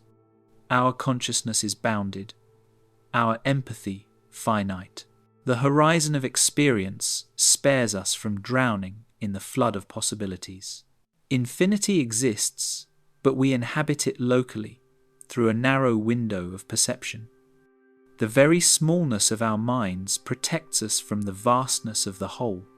Some thinkers have suggested that this limitation is not an accident but a necessity. To be conscious at all requires focus, a narrowing of awareness that excludes most of reality. The brain's task is not to absorb infinity, but to filter it. In that sense, finitude is the condition for meaning. The infinite may contain everything, but without boundaries nothing can be distinguished, and without distinction nothing can be known. Thus, the mirror of infinity reflects not only multiplicity, but also the need for borders. To know anything, we must first not know everything. To exist, we must occupy one position among countless others. The infinite creates the finite by dividing itself into perspectives. Each mind, each world, is a facet of the same unbounded crystal, refracting the light of the whole. When cosmologists speak of the cosmic horizon, they are also describing the human condition. We all live within horizons of vision, of understanding, of lifespan. Beyond them, the universe continues, but our participation ends. The limit is not failure, it is form. Infinity without limit is chaos. Infinity shaped by limit becomes creation. Perhaps that is the true meaning of mirrors in an infinite universe. They are not prisons of repetition, but instruments of perception. Every reflection, though identical, exists in its own context, under its own light. The copies are countless, but each encounter with the infinite remains singular. If we could step outside and look at the totality, we might see that repetition and uniqueness are not opposites, but complements, that infinity requires individuality to express itself. The infinite does not erase the finite, it generates it perpetually, each moment a ripple in an endless sea. And so, even in a cosmos of duplication, this thought, this instant, this fragile awareness remains irreplaceable, not because it is different from all others, but because it is the one that is happening here, the silence beyond numbers. Numbers are the most disciplined things we have ever made, and yet they lead us to chaos. At first glance, mathematics appears to tame infinity, to measure, to order, to make the unbounded intelligible. But the closer we look, the more mathematics reveals its own fractures, the way a perfect mirror begins to warp when it reflects itself. Infinity is the crack that runs through every system of logic we have ever built. It promises completeness, yet it ensures incompleteness. To count is to begin an endless process. The sequence 1, 2, 3 stretches without end, but each step is finite. The infinite hides not in the numbers themselves, but in the act of continuation, the refusal of finality. Even in the simplest arithmetic, we invoke infinity implicitly, and so on. That small phrase that bridges the finite and the eternal. When we add 1 to any number, we perform the ritual of infinity. It is less a property of quantity than of process. The Greek philosopher Zeno saw this tension more than 2,000 years ago. His paradoxes, Achilles chasing the tortoise, the arrow frozen in flight, are not childish riddles, but profound meditations on the impossibility of completing an infinite sequence through finite steps. If motion consists of infinitely many intervals, how does it ever finish? The modern calculus of Newton and Leibniz resolved the paradox mathematically by inventing limits, but the conceptual discomfort remained. Every motion, every change, is built upon an infinite scaffold of infinitesimal differences. When the mathematician Georg Cantor formalized the concept of infinity in the late 19th century, he opened a door that logic has never closed. Cantor proved that some infinities are larger than others, that there exists not one boundlessness but a hierarchy of boundlessnesses. The set of all natural numbers is infinite, but the set of real numbers between 0 and 1 is a greater infinity still. By mapping numbers to points and comparing their possible pairings, Cantor showed that even within the infinite there are degrees, orders, and magnitudes. The revelation was both exhilarating and disturbing. Infinity had been domesticated. It could now be counted and categorized. Yet Cantor's work also implied something deeply unsettling. There can be no largest infinity. For every infinite set we define, another can be constructed that transcends it. Infinity is self-transcending by nature. To comprehend it fully would require a viewpoint outside of it, a God's eye perspective that no human logic can occupy. This realization shook the foundations of mathematics. The hope that numbers could provide a complete, closed system of truth began to fade. In the early 20th century, David Hilbert set out to restore that hope. He imagined a future in which all mathematics could be grounded in a finite set of axioms, every statement provable or disprovable through mechanical reasoning. His vision was of mathematics as an edifice of certainty, an infinite tower built upon a finite base. But in 1931, that dream collapsed. Kurt Gödel, a quiet Austrian logician, published his incompleteness theorems, proving that any consistent system rich enough to contain arithmetic must contain true statements that cannot be proven within the system itself. Logic, he showed, is forever incomplete. The more powerful a language becomes, the more truths it must leave unsaid. Infinity had entered mathematics not merely as a quantity, but as a structural inevitability. Every formal system carries within it an unresolvable beyond. Gödel's proof was an act of both brilliance and melancholy. He demonstrated that knowledge cannot enclose itself. The universe of mathematical truth is infinite, but every human attempt to map it is partial. There will always be propositions that are true but unprovable, realities that exist but cannot be demonstrated. The dream of total understanding is replaced by an asymptote, the approach to truth without a rival. That asymptote defines more than mathematics. It defines science itself. Each new theory extends our reach while revealing new territories of ignorance beyond it. The unknown does not shrink as knowledge grows. It expands, receding faster than our understanding can advance. Like a horizon, it moves with us. The pursuit of certainty becomes a journey without end, and infinity is the landscape we cross. Cantor and Gödel stand at opposite poles of this realization. One mapped the multiplicity of infinities, the other revealed the impossibility of their completion. Together they describe a universe in which the infinite is both structure and limit, a lattice that supports every system of reason, yet prevents it from closing upon itself. Mathematicians learned to live with this paradox. They embraced abstraction, inventing set theory, topology, and category theory to navigate spaces where intuition fails. But the shadow of incompleteness lingers. Every theorem, every proof, is a local victory, never the final word. The silence beyond numbers remains the realm of truths that cannot be captured by symbols, of infinities that escape enumeration. When we turn from mathematics to physics, the same silence reappears. Equations describe the behavior of the cosmos with astonishing precision, yet they, too, encounter limits that echo Gödel's. At singularities, infinities appear not as metaphysical curiosities, but as breakdowns of description. The mathematics diverges, the values explode, and meaning evaporates. Infinity here is not a destination, but a warning. Beyond this point, the map ends. Quantum mechanics adds another layer of paradox. At its heart lies the continuum of probability, the wave function extending through infinite possibilities, collapsing into one outcome when observed.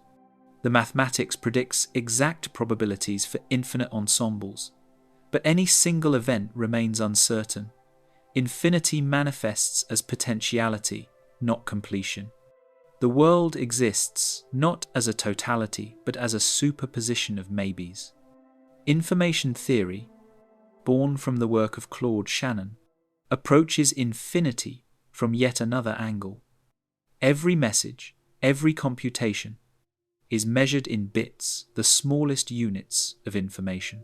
But when we try to encode an infinite amount of detail, we face compression limits. To describe an infinite object completely would require infinite information. No finite mind, no finite universe can contain such a description. Infinity, once again, defines the outer wall of representation. The same wall appears in the theory of computation. Alan Turing's analysis of algorithms led to the concept of the halting problem. There can be no general procedure that determines whether any given program will finish running or loop forever. Some computations are undecidable. This undecidability is the computational echo of Gödel's incompleteness, a reminder that even machines built to perform infinite processes must bow to finitude. These discoveries reveal an unexpected harmony between mathematics and the physical world. The limits we encounter in logic reappear in nature itself. The boundary between the calculable and the incalculable is not an artifact of our ignorance. It may be intrinsic to reality. The universe might be finite in expression, but infinite in potential description, forever eluding total algorithmic capture. Philosophically, this undermines the long-standing faith that the world is ultimately rational, that it can, in principle, be reduced to a single unified theory. If the mathematics underlying nature is itself incomplete, then any theory of everything would be only a local framework, valid within boundaries that cannot be removed. The dream of a final equation, one that explains the cosmos in its entirety, may be another iteration of Hilbert's doomed program. Yet incompleteness is not defeat, it is invitation. The silence beyond numbers is not empty, it is the field of possibility that drives creation. Every unsolved problem births new mathematics, every uncertainty new physics. The gaps in understanding are where imagination lives. If the universe could be described completely, there would be nothing left to discover, and curiosity itself would die. Infinity, by withholding closure, preserves wonder. There is also a psychological dimension to this silence. The human mind depends on boundaries. We think in contrasts, known and unknown, finite and infinite, order and chaos. When those boundaries blur, anxiety arises. Infinity overwhelms because it mirrors consciousness without edges. To gaze into it is to confront the mind's own inability to end itself, to terminate the loop of thought. The brain seeks pattern, but infinity offers only continuation. Artists and mystics have long intuited this. When they depict spirals, mandalas, or recursive motifs, they are not illustrating numbers, but embodying the same principle. Repetition that suggests endlessness, a shape that points beyond itself. The geometry of the infinite becomes a language of transcendence. Mathematics calls it recursion, poetry calls it awe. In music, the idea reappears as the shepherd tone, an auditory illusion of a scale that forever ascends without reaching a peak. Our ears perceive perpetual motion, but no real increase occurs. It is infinity simulated through constraint, a paradox that mirrors our intellectual situation. We experience the infinite not by escaping limits, but by orchestrating them so that they circle seamlessly. This looping quality pervades the natural world. From DNA's double helix to the orbit of galaxies, from feedback loops in ecosystems to the self-replication of algorithms, reality seems to prefer structures that sustain continuation. Perhaps infinity is not an external quantity, but an internal rhythm, the pulse of existence perpetually folding back upon itself. And yet, beyond all these metaphors, the question remains, what lies on the far side of the infinite? If mathematics cannot close upon itself, is there a realm of truth beyond formal expression, something akin to intuition or insight that perceives wholes rather than sequences? Gödel himself believed in such a realm. He considered mathematical truth to be objective, discovered rather than invented, glimpsed through an inner faculty not reducible to logic. For him, incompleteness pointed not to despair, but to transcendence. Whether one shares his faith or not, the idea resonates. The limits of formal reasoning do not confine the mind, they delineate its frontier. Beyond proof lies perception, beyond symbol lies experience. The infinite may not be fully knowable, but it can be felt not as data, but as the background hum of existence. When we sense the vastness of space or the inexhaustibility of number, we are not encountering something alien. We are recognizing the form of thought itself, stretched to its limit. Mathematics, in this light, becomes a dialogue between silence and speech. Every equation is an attempt to articulate the ineffable, every proof a translation of intuition into structure. But just as language cannot capture all meaning, mathematics cannot capture all truth. The silence that follows a solved problem is not emptiness, but acknowledgement, an admission that beyond the symbol lies the real, and the real exceeds expression. In the end, infinity teaches humility. It shows that knowledge is not a pyramid with a peak, but an ocean without shore. Each theorem, each discovery, is a ripple spreading outward, its edges dissolving into uncharted water. The horizon of understanding expands, but there will always be another beyond. When we trace the lineage of thought from Zeno's paradoxes to Cantor's sets, from Hilbert's ambition to Gödel's negation, we see a single thread, the human attempt to speak the unspeakable, to build a finite language capable of holding the infinite. That attempt has shaped every science, every art, every faith. It is the signature of a species, aware of its own boundaries, yet unwilling to accept them.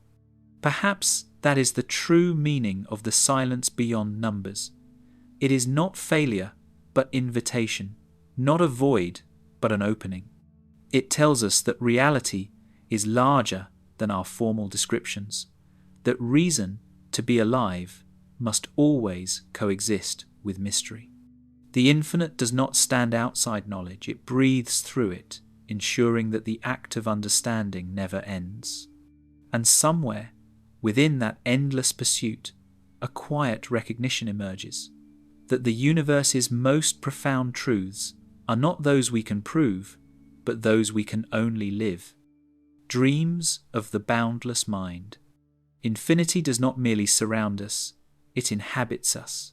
It is the hidden architecture of thought itself, the pulse of continuation that refuses to stop. Every idea that leads to another, every chain of reasoning that extends beyond its origin, is a miniature infinity unfolding inside the mind. We do not only think about the infinite, we think with it. The human brain evolved to handle scarcity and limit, to navigate the small world of survival. Yet within that finite organ lies a machinery capable of generating endless structures. A few pounds of neural tissue can conceive galaxies without edge, times without beginning or end. Our species carries infinity in its skull, an evolutionary paradox that has yet to be explained. To imagine the infinite is to test the elasticity of consciousness. Close your eyes and picture a line that never ends. The image is impossible. You can only hold a fragment of it. Your mind traces a path and then leaps ahead, assuming continuation. The illusion of endlessness is created by expectation, by the refusal to stop. Infinity, when visualized, is not seen but inferred. It is the promise that the pattern extends beyond perception. This cognitive trick is ancient. The brain extrapolates. It fills gaps, extends trajectories, projects futures. Infinity is the ultimate projection, an extrapolation without boundary. We do not grasp it as a totality.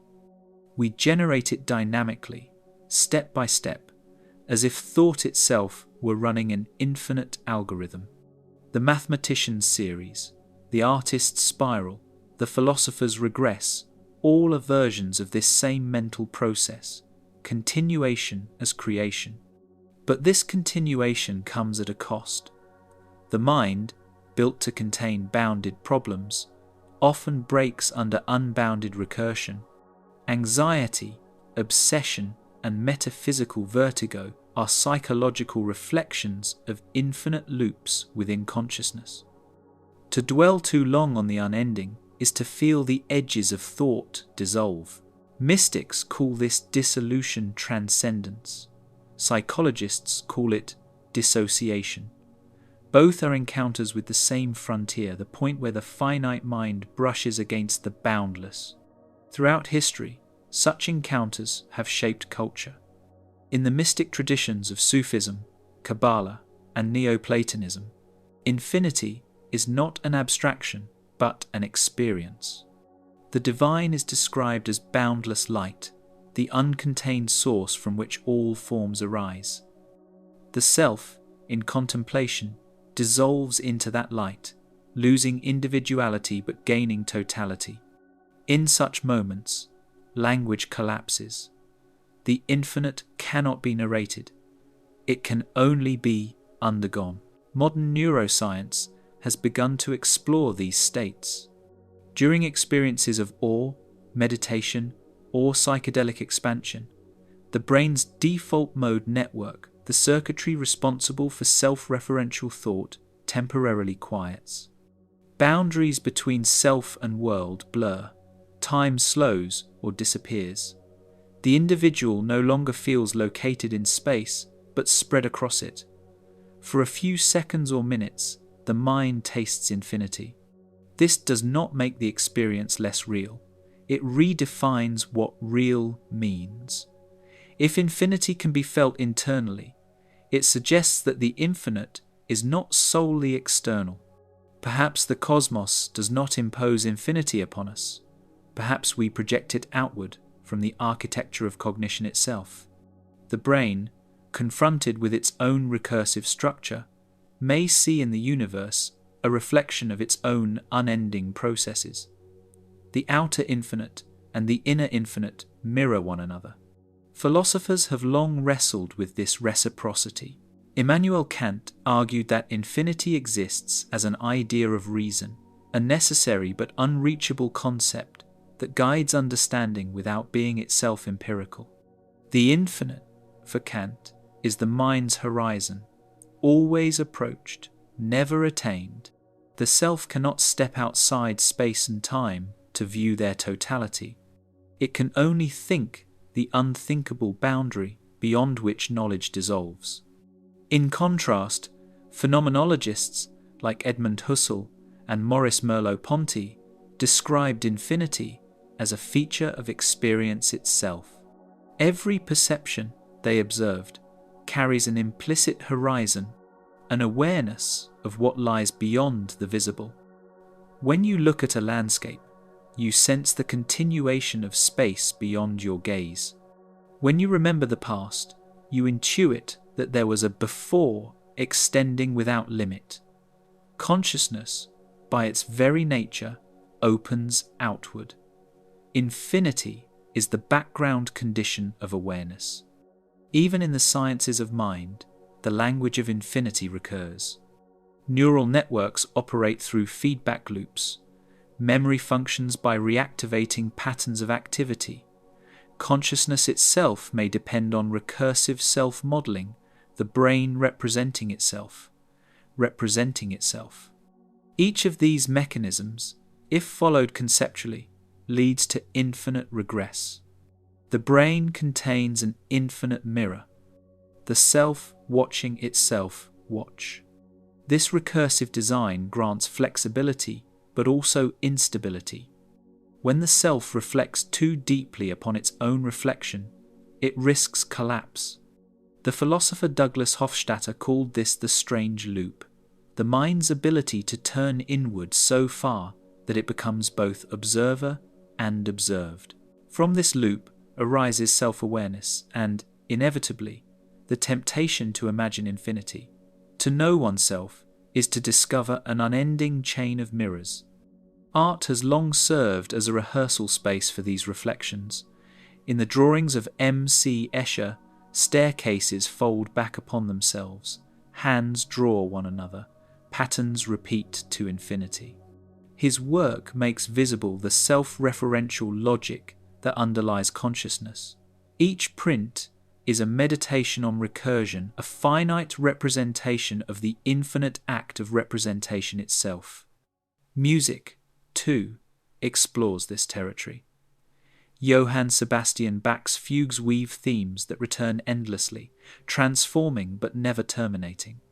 The mathematician and pianist Roger Penrose once described Bach's compositions as finite infinities, closed systems that generate limitless variation.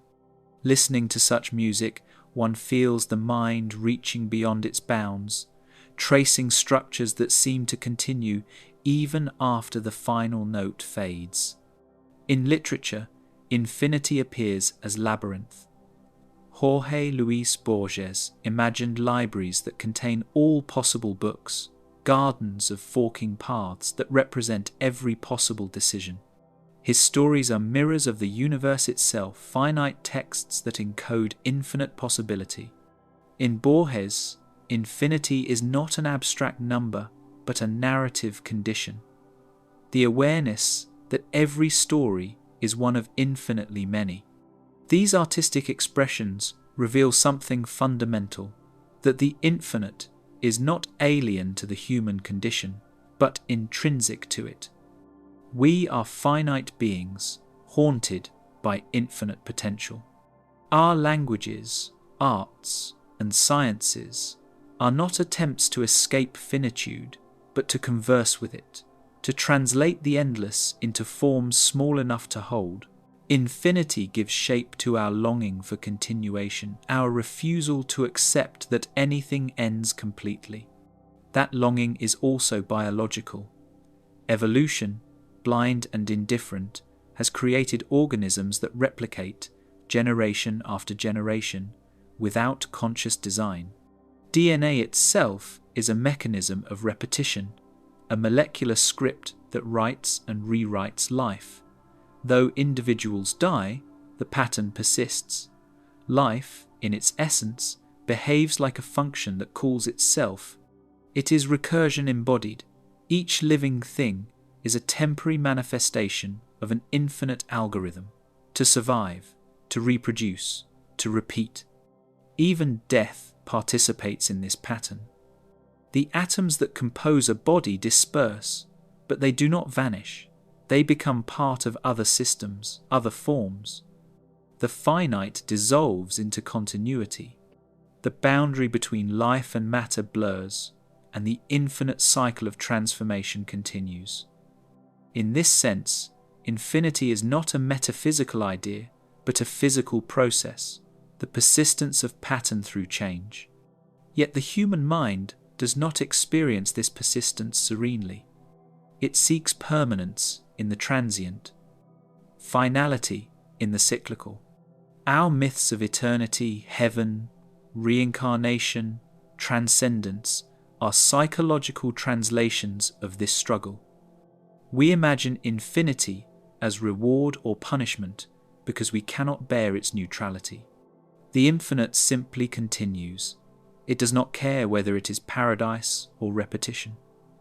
To the cosmos, eternity is just duration, without distinction.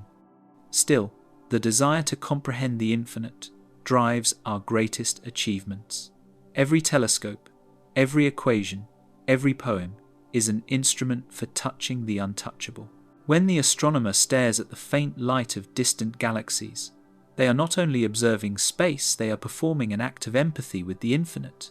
Extending awareness across billions of years, The light that reaches their eyes left its source before humans existed. In receiving it, consciousness stretches through time, bridging the finite and the eternal. There is something profoundly human in this gesture. We cannot see the edge of the universe, yet we keep looking. We cannot hear the music of infinity, yet we keep composing. Our limitations become the instruments through which infinity perceives itself. The mind, though bounded, serves as a lens through which the boundless comes into focus, if only for a moment. Some thinkers suggest that consciousness itself may be a manifestation of the universe's infinite complexity, a localized resonance of a larger field. In this view, mind and cosmos are not separate. They are different expressions of the same underlying continuum.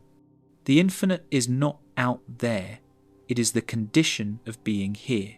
Thought becomes a microcosm of cosmic process, a recursion within recursion. This perspective transforms the question of meaning.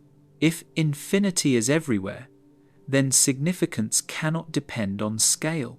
The vastness of the universe no longer diminishes us, it includes us. Each perception, each fleeting thought, becomes part of the infinite interplay of forms. To know this intellectually is one thing, to feel it experientially is another. The latter is what mystics call awakening the collapse of the distinction between finite observer and infinite observed. Such moments often arrive unexpectedly, standing beneath a clear night sky, listening to the ocean, watching the slow drift of clouds. Something opens. The boundaries of the self loosen, and a strange calm emerges, not the terror of immensity, but its acceptance. For an instant, the infinite ceases to be concept and becomes presence. There is no edge, no beyond, only the seamless continuity of being. Psychologically, these experiences recalibrate perception. The default scale of the ego gives way to the cosmic. Time stretches, meaning reconfigures itself. What once seemed immense, the universe becomes intimate. The infinite is no longer distant but interior, woven into every breath. When language returns, it is inadequate. Words like eternal, boundless, or infinite feel like shadows cast by something larger than speech. Yet we return to language because that is how we remember. The mind cannot live perpetually in infinity. It must contract to function. The mystic descends from the mountain. The mathematician writes the theorem. The poet closes the book. Finitude reasserts itself, and the dream of the boundless becomes a story, a way to integrate the incomprehensible into daily life. The infinite gives us vision, but limit gives us direction. In this way, infinity shapes not only thought, but identity. To be human is to oscillate between the infinite and the finite, between expansion and definition. We are creatures of boundary who long for its dissolution, architects of systems that gesture toward what exceeds them. Every act of creation, scientific, artistic, or spiritual, is an attempt to bridge this gap, to let the infinite speak through finite form. And perhaps that is what the universe has been doing all along. Every galaxy, every organism, every thought is a fragmentary utterance of the same endless expression. The cosmos does not merely contain infinity, it is infinity speaking itself, through pattern, through time, through us. The boundless mind is not our invention, it is our inheritance. We dream of the infinite because the infinite dreams through us, the horizon of meaning. Every language is a net we cast into the sea of experience. We hope the mesh is fine enough to catch meaning, yet not so fine that it tears. But when we try to name the infinite, the net breaks. The words unravel under their own weight. Language was made for the measurable, for things that begin and end, for objects that can be compared, for times that can be counted. Infinity is none of these. It is the element in which all distinctions dissolve. To speak of it is already to reduce it. Still, we speak. We build metaphors, oceans, mirrors, horizons, trying to point toward what cannot be contained in speech. Every culture, every era, has invented its own vocabulary for the unspeakable. The Greeks had apeiron, the boundless. The Hindus named it Brahman, the infinite consciousness underlying all forms. The mystics of Islam called it al-Haq, the real beyond all categories. The word changes, but the silence it gestures toward remains the same. Language, by its nature, divides. It draws lines between subject and object, between noun and verb, between the one who speaks and the thing spoken of. Infinity erases those divisions. To name it is to deny its essence, yet to remain silent is to forget it. So we oscillate between words and wordlessness, between description and surrender. Each articulation is an approximation, a shadow cast by what refuses to be shaped. Even science, the most disciplined of languages, encounters this limit. The equations of physics describe with extraordinary precision, yet every theory depends on assumptions that cannot be proven from within. Symbols link to symbols, endlessly recursive, until the chain loops back to intuition. At the root of every formal system lies something unspoken, a gesture, an insight, an act of faith that grounds the rest. Logic, like language, begins in silence. The mathematician David Hilbert once imagined that everything true could be said, that there would be a finite list of axioms from which all truths follow mechanically. His dream was a cathedral of logic without gaps. But Gödel showed that the foundation itself leaks infinity. No system can prove all its truths, and no language can define all its meanings. The infinite is not an object to be captured, but the condition that guarantees there will always be more to say. To realize this is not defeat, it is liberation. When language reaches its limit, thought does not end, it transforms. Beyond logic lies intuition, analogy, resonance. The mathematician visualizes a proof before formalizing it. The poet feels the cadence of a line before finding the words. Meaning arises first, as shape, rhythm, energy, as something pre-verbal. Language follows like a wake after a wave. This primacy of experience over articulation is why silence has always been sacred. In many spiritual traditions, silence is not emptiness, but fullness, the space in which the infinite can speak. The Tao Te Ching begins, "The Tao that can be spoken is not the eternal Tao. The text itself is an act of paradox, a book about what cannot be said. To read it is to feel the boundary of expression, the moment where speech folds back into awareness." Philosophers of language have tried to map this boundary. Ludwig Wittgenstein, after constructing one of the most rigorous logical systems ever written, concluded his Tractatus with the sentence, "Whereof one cannot speak, thereof one must be silent." Yet his silence was not resignation but revelation. He realized that the deepest truths, ethical, aesthetic, existential, cannot be stated but only shown. The structure of the world, like the structure of logic, reveals itself not through words but through the act of living. Science, too, now recognizes the role of the unsayable. Quantum mechanics describes probabilities, not certainties. Observation changes the observed. The universe resists final description because it includes the describer.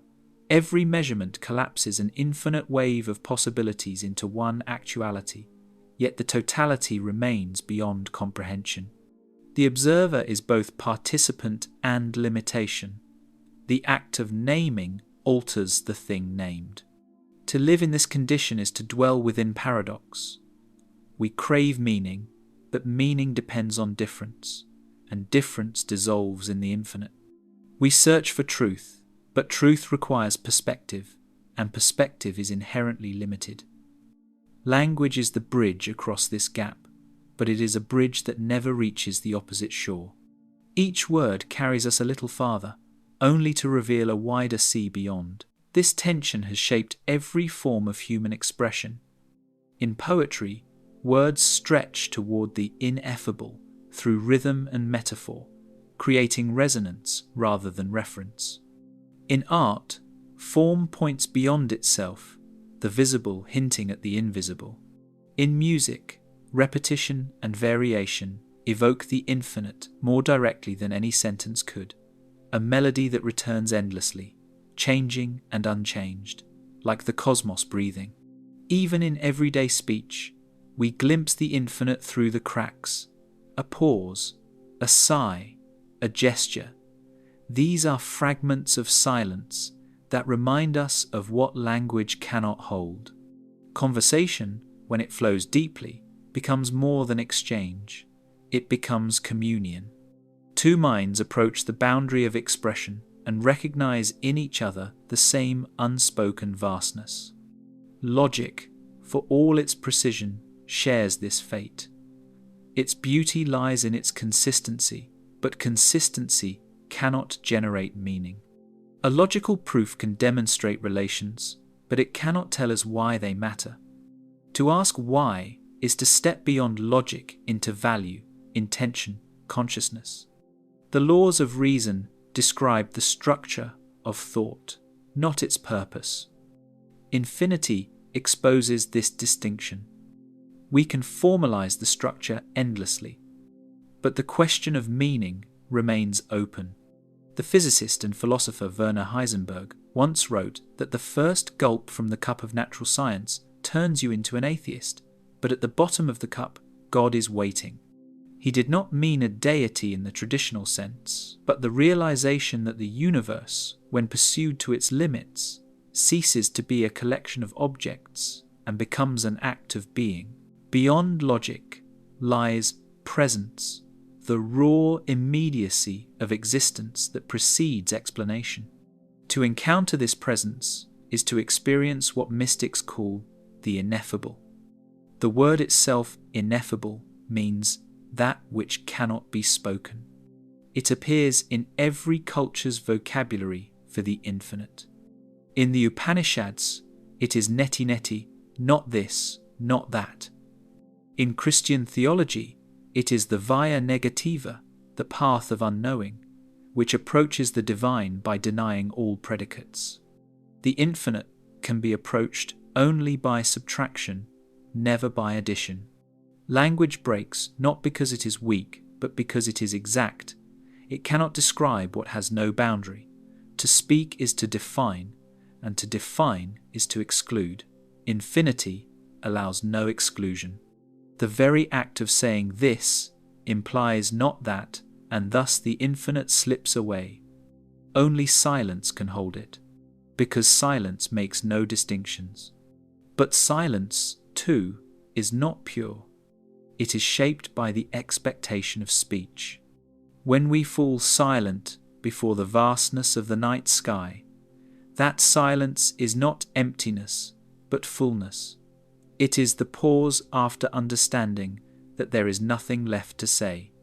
It is not the absence of thought, but the presence of awe. In that moment, logic and language merge into something older to the raw awareness that precedes both. Children experience this naturally. Before they learn words, they live in a world of sensation without division, where everything flows into everything else. To grow up is to learn names. To mature spiritually is to unlearn them again. The journey of knowledge ends where it began, in direct experience. This return to immediacy does not negate logic, it completes it. The scientist who understands the limits of their equations sees beauty in what remains unsolved. The poet who exhausts language discovers rhythm beyond words. The philosopher who reaches the end of reasoning meets the same silence as the mystic. It is not ignorance, but recognition, the acceptance that reality exceeds representation. Perhaps the infinite exists precisely to teach this humility. It is the mirror in which the human intellect sees its own edges. We approach it not to conquer, but to remember that the map is not the territory, the formula not the world, the word not the thing. To live with that awareness is to practice a kind of intellectual grace, the willingness to let wonder coexist with understanding. Even mathematics, the most austere of languages, acknowledges this grace. Cantor, who gave us the hierarchy of infinities, described his discoveries as a revelation of the divine. Gödel, whose proof shattered completeness, believed in an eternal realm of truth accessible only through intuition. Their mathematics was not a retreat from mystery, but a path deeper into it. The infinite, to them, was not chaos, but coherence beyond comprehension. Modern physics circles the same paradox. At the Planck scale, space-time dissolves. Below that, geometry loses meaning. At cosmic scales, the universe curves back upon itself, perhaps infinitely. Between the infinitely small and the infinitely large lies the narrow band of human comprehension. Our theories are islands in an ocean whose surface is unbroken, and yet we continue to sail. We navigate by equations, but what propels us is curiosity, a force that, like gravity, binds us to the infinite. One might ask, if language fails, why speak at all? Because failure is fertile. Each attempt to articulate the infinite enlarges the circle of what can be felt, if not said. We build cathedrals of thought, not to contain the divine, but to echo it. The echo is imperfect, but in its reverberation, we hear the shape of the silence it answers. There will always be those who insist that only what can be proven is real. Yet, the very act of proof depends on unprovable foundations, axioms accepted without evidence, intuitions of pattern, the trust that logic itself reflects the structure of reality. Faith and reason are not opposites. They are successive breaths in the same act of knowing. The infinite is the rhythm between them. In the end, perhaps the highest form of understanding is not explanation, but participation. To know the infinite is to be part of it, to live within the continuity that unites thought and cosmos. When you look at the stars and feel their silence extend through you, you are not observing infinity from outside. You are its momentary expression. The mind that wonders is the universe wondering about itself. Eventually, language must return to quiet, not because there is nothing left to say, but because the saying has fulfilled its purpose. Words are bridges, and once crossed, we need not carry them further. The silence beyond logic is not void but arrival, the point where comprehension becomes communion.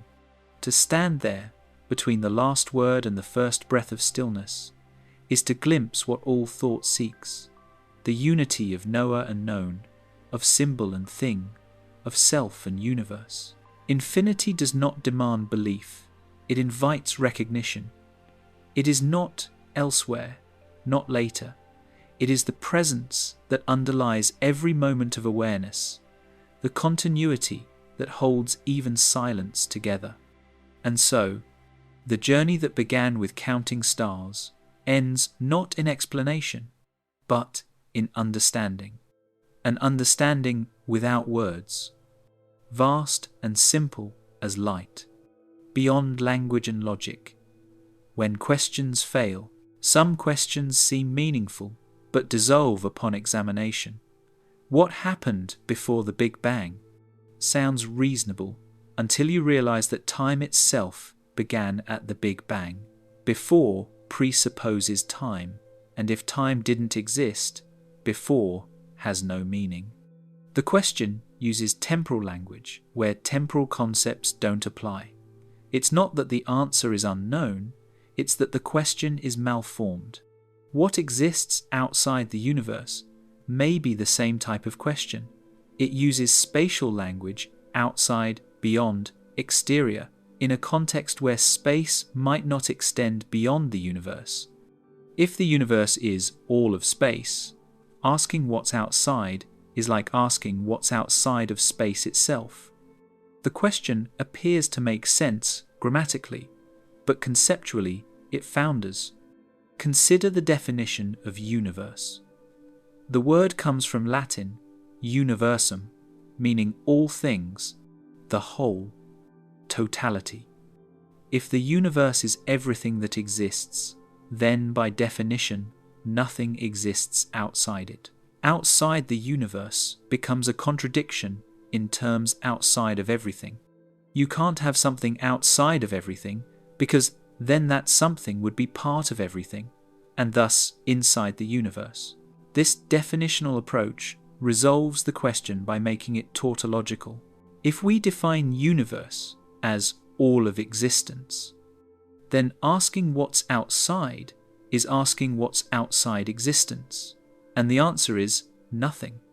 Not even empty space, because empty space is still space, still part of the physical universe. Absolute nothingness. Not space, not time, not quantum vacuum, just the absence of all being. But can we conceive of absolute nothingness?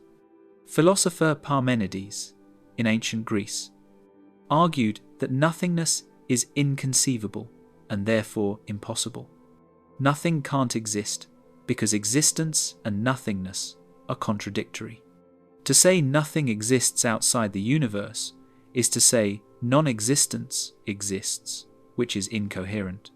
True nothingness isn't even empty space, it's the absence of space. It has no properties, no location, no duration. It's not a thing, it's the negation of thingness.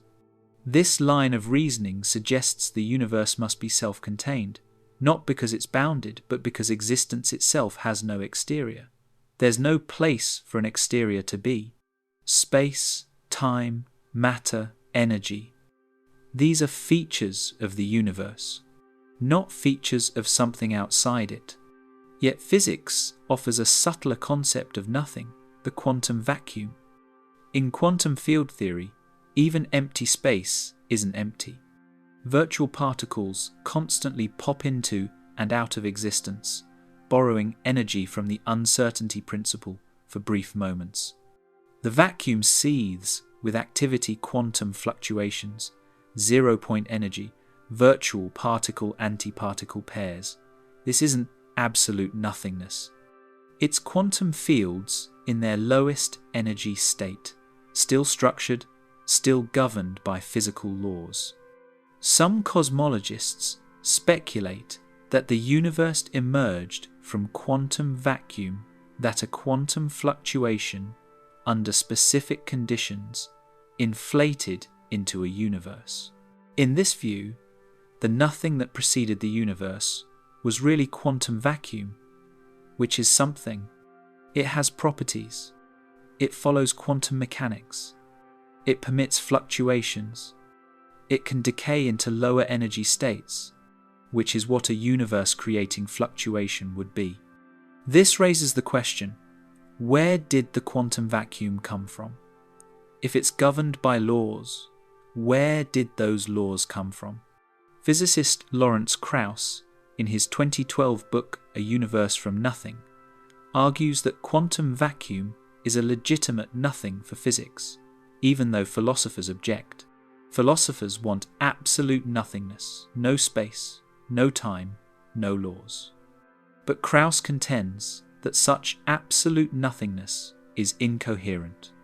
If physical laws exist, and they must, for anything to happen, then some structure exists. The universe emerging from quantum vacuum is as close to from nothing as physics can meaningfully describe. This debate illustrates the limits of language.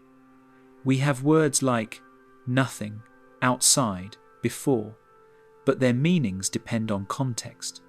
In everyday language, nothing means empty space. In philosophy, it means absolute non-being. In quantum physics, it means quantum vacuum. Each definition is useful in its domain, but they're not interchangeable. When we ask cosmological questions using everyday language, we import assumptions that may not apply. The same goes for outside. In everyday experience, every object has an outside because every object exists within space. But the universe isn't an object within space, it is space plus everything in it. The grammar allows us to say outside the universe, but the concept may be empty.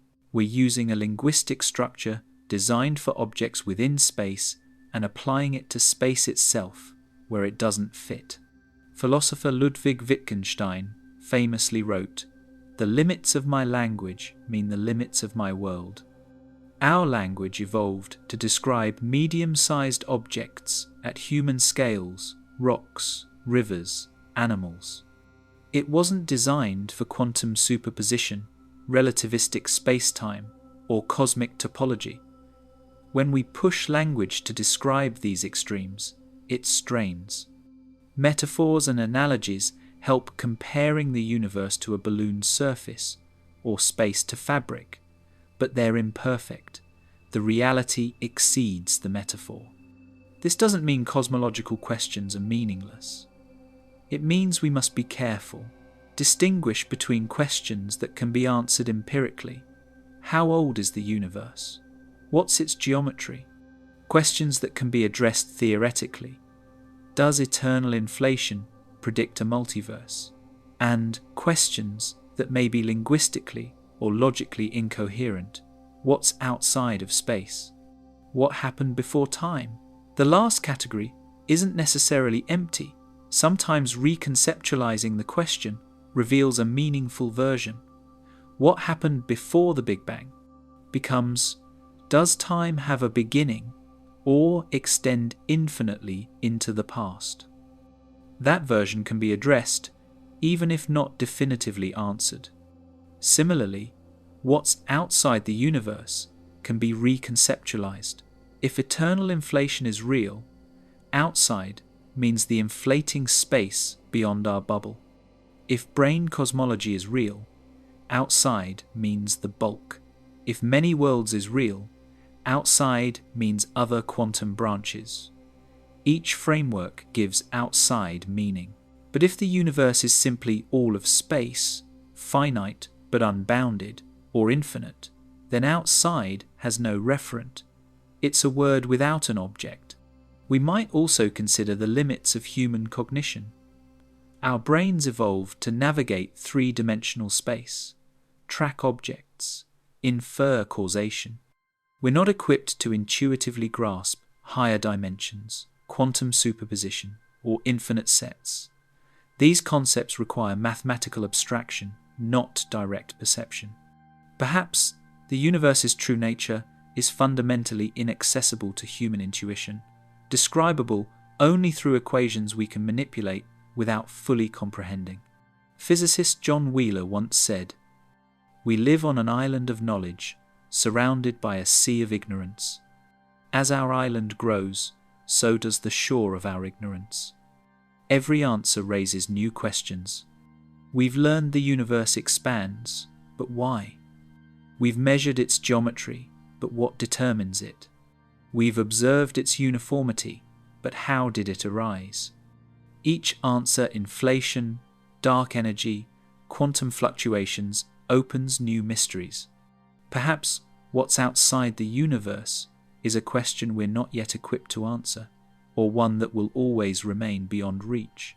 Perhaps the universe is self-contained, requiring no exterior. Perhaps it's embedded in something larger, which we'll never detect. Perhaps the question is linguistically flawed from the start. What we can say with confidence is this: the observable universe is vast, ancient, and filled with structure. It expands according to laws we can measure and model. Its geometry appears flat, suggesting possible infinity. Theoretical frameworks propose multiverses, extra dimensions, quantum branches. We've traced the universe's history from the first fraction of a second to the present, mapped its contents, and predicted its future. Yet the ultimate nature of reality, whether it has boundaries, what lies beyond observation, whether existence has an exterior, remains mysterious. That mystery doesn't diminish what we've learned. It contextualizes it. We're one species, on one planet, in one galaxy, in one observable patch of a potentially infinite cosmos, asking questions about the totality of being. The fact that we can formulate these questions, build instruments to probe them, and construct mathematical models that make testable predictions, that alone is extraordinary. Whether we ever answer what's outside the universe may matter less than the journey of asking, observing, and refining our understanding as far as observation and reason can reach. The universe may be finite or infinite, simple or nested, solitary or one among countless others. We may be embedded in higher dimensions, branched across quantum possibilities, or confined to a single cosmos that simply is, without exterior. Perhaps there's no definitive answer. Perhaps the universe is stranger than we can suppose. But it's ours to explore, to question, and to marvel, bounded only by the limits of light, time, and the horizons beyond which even light cannot go.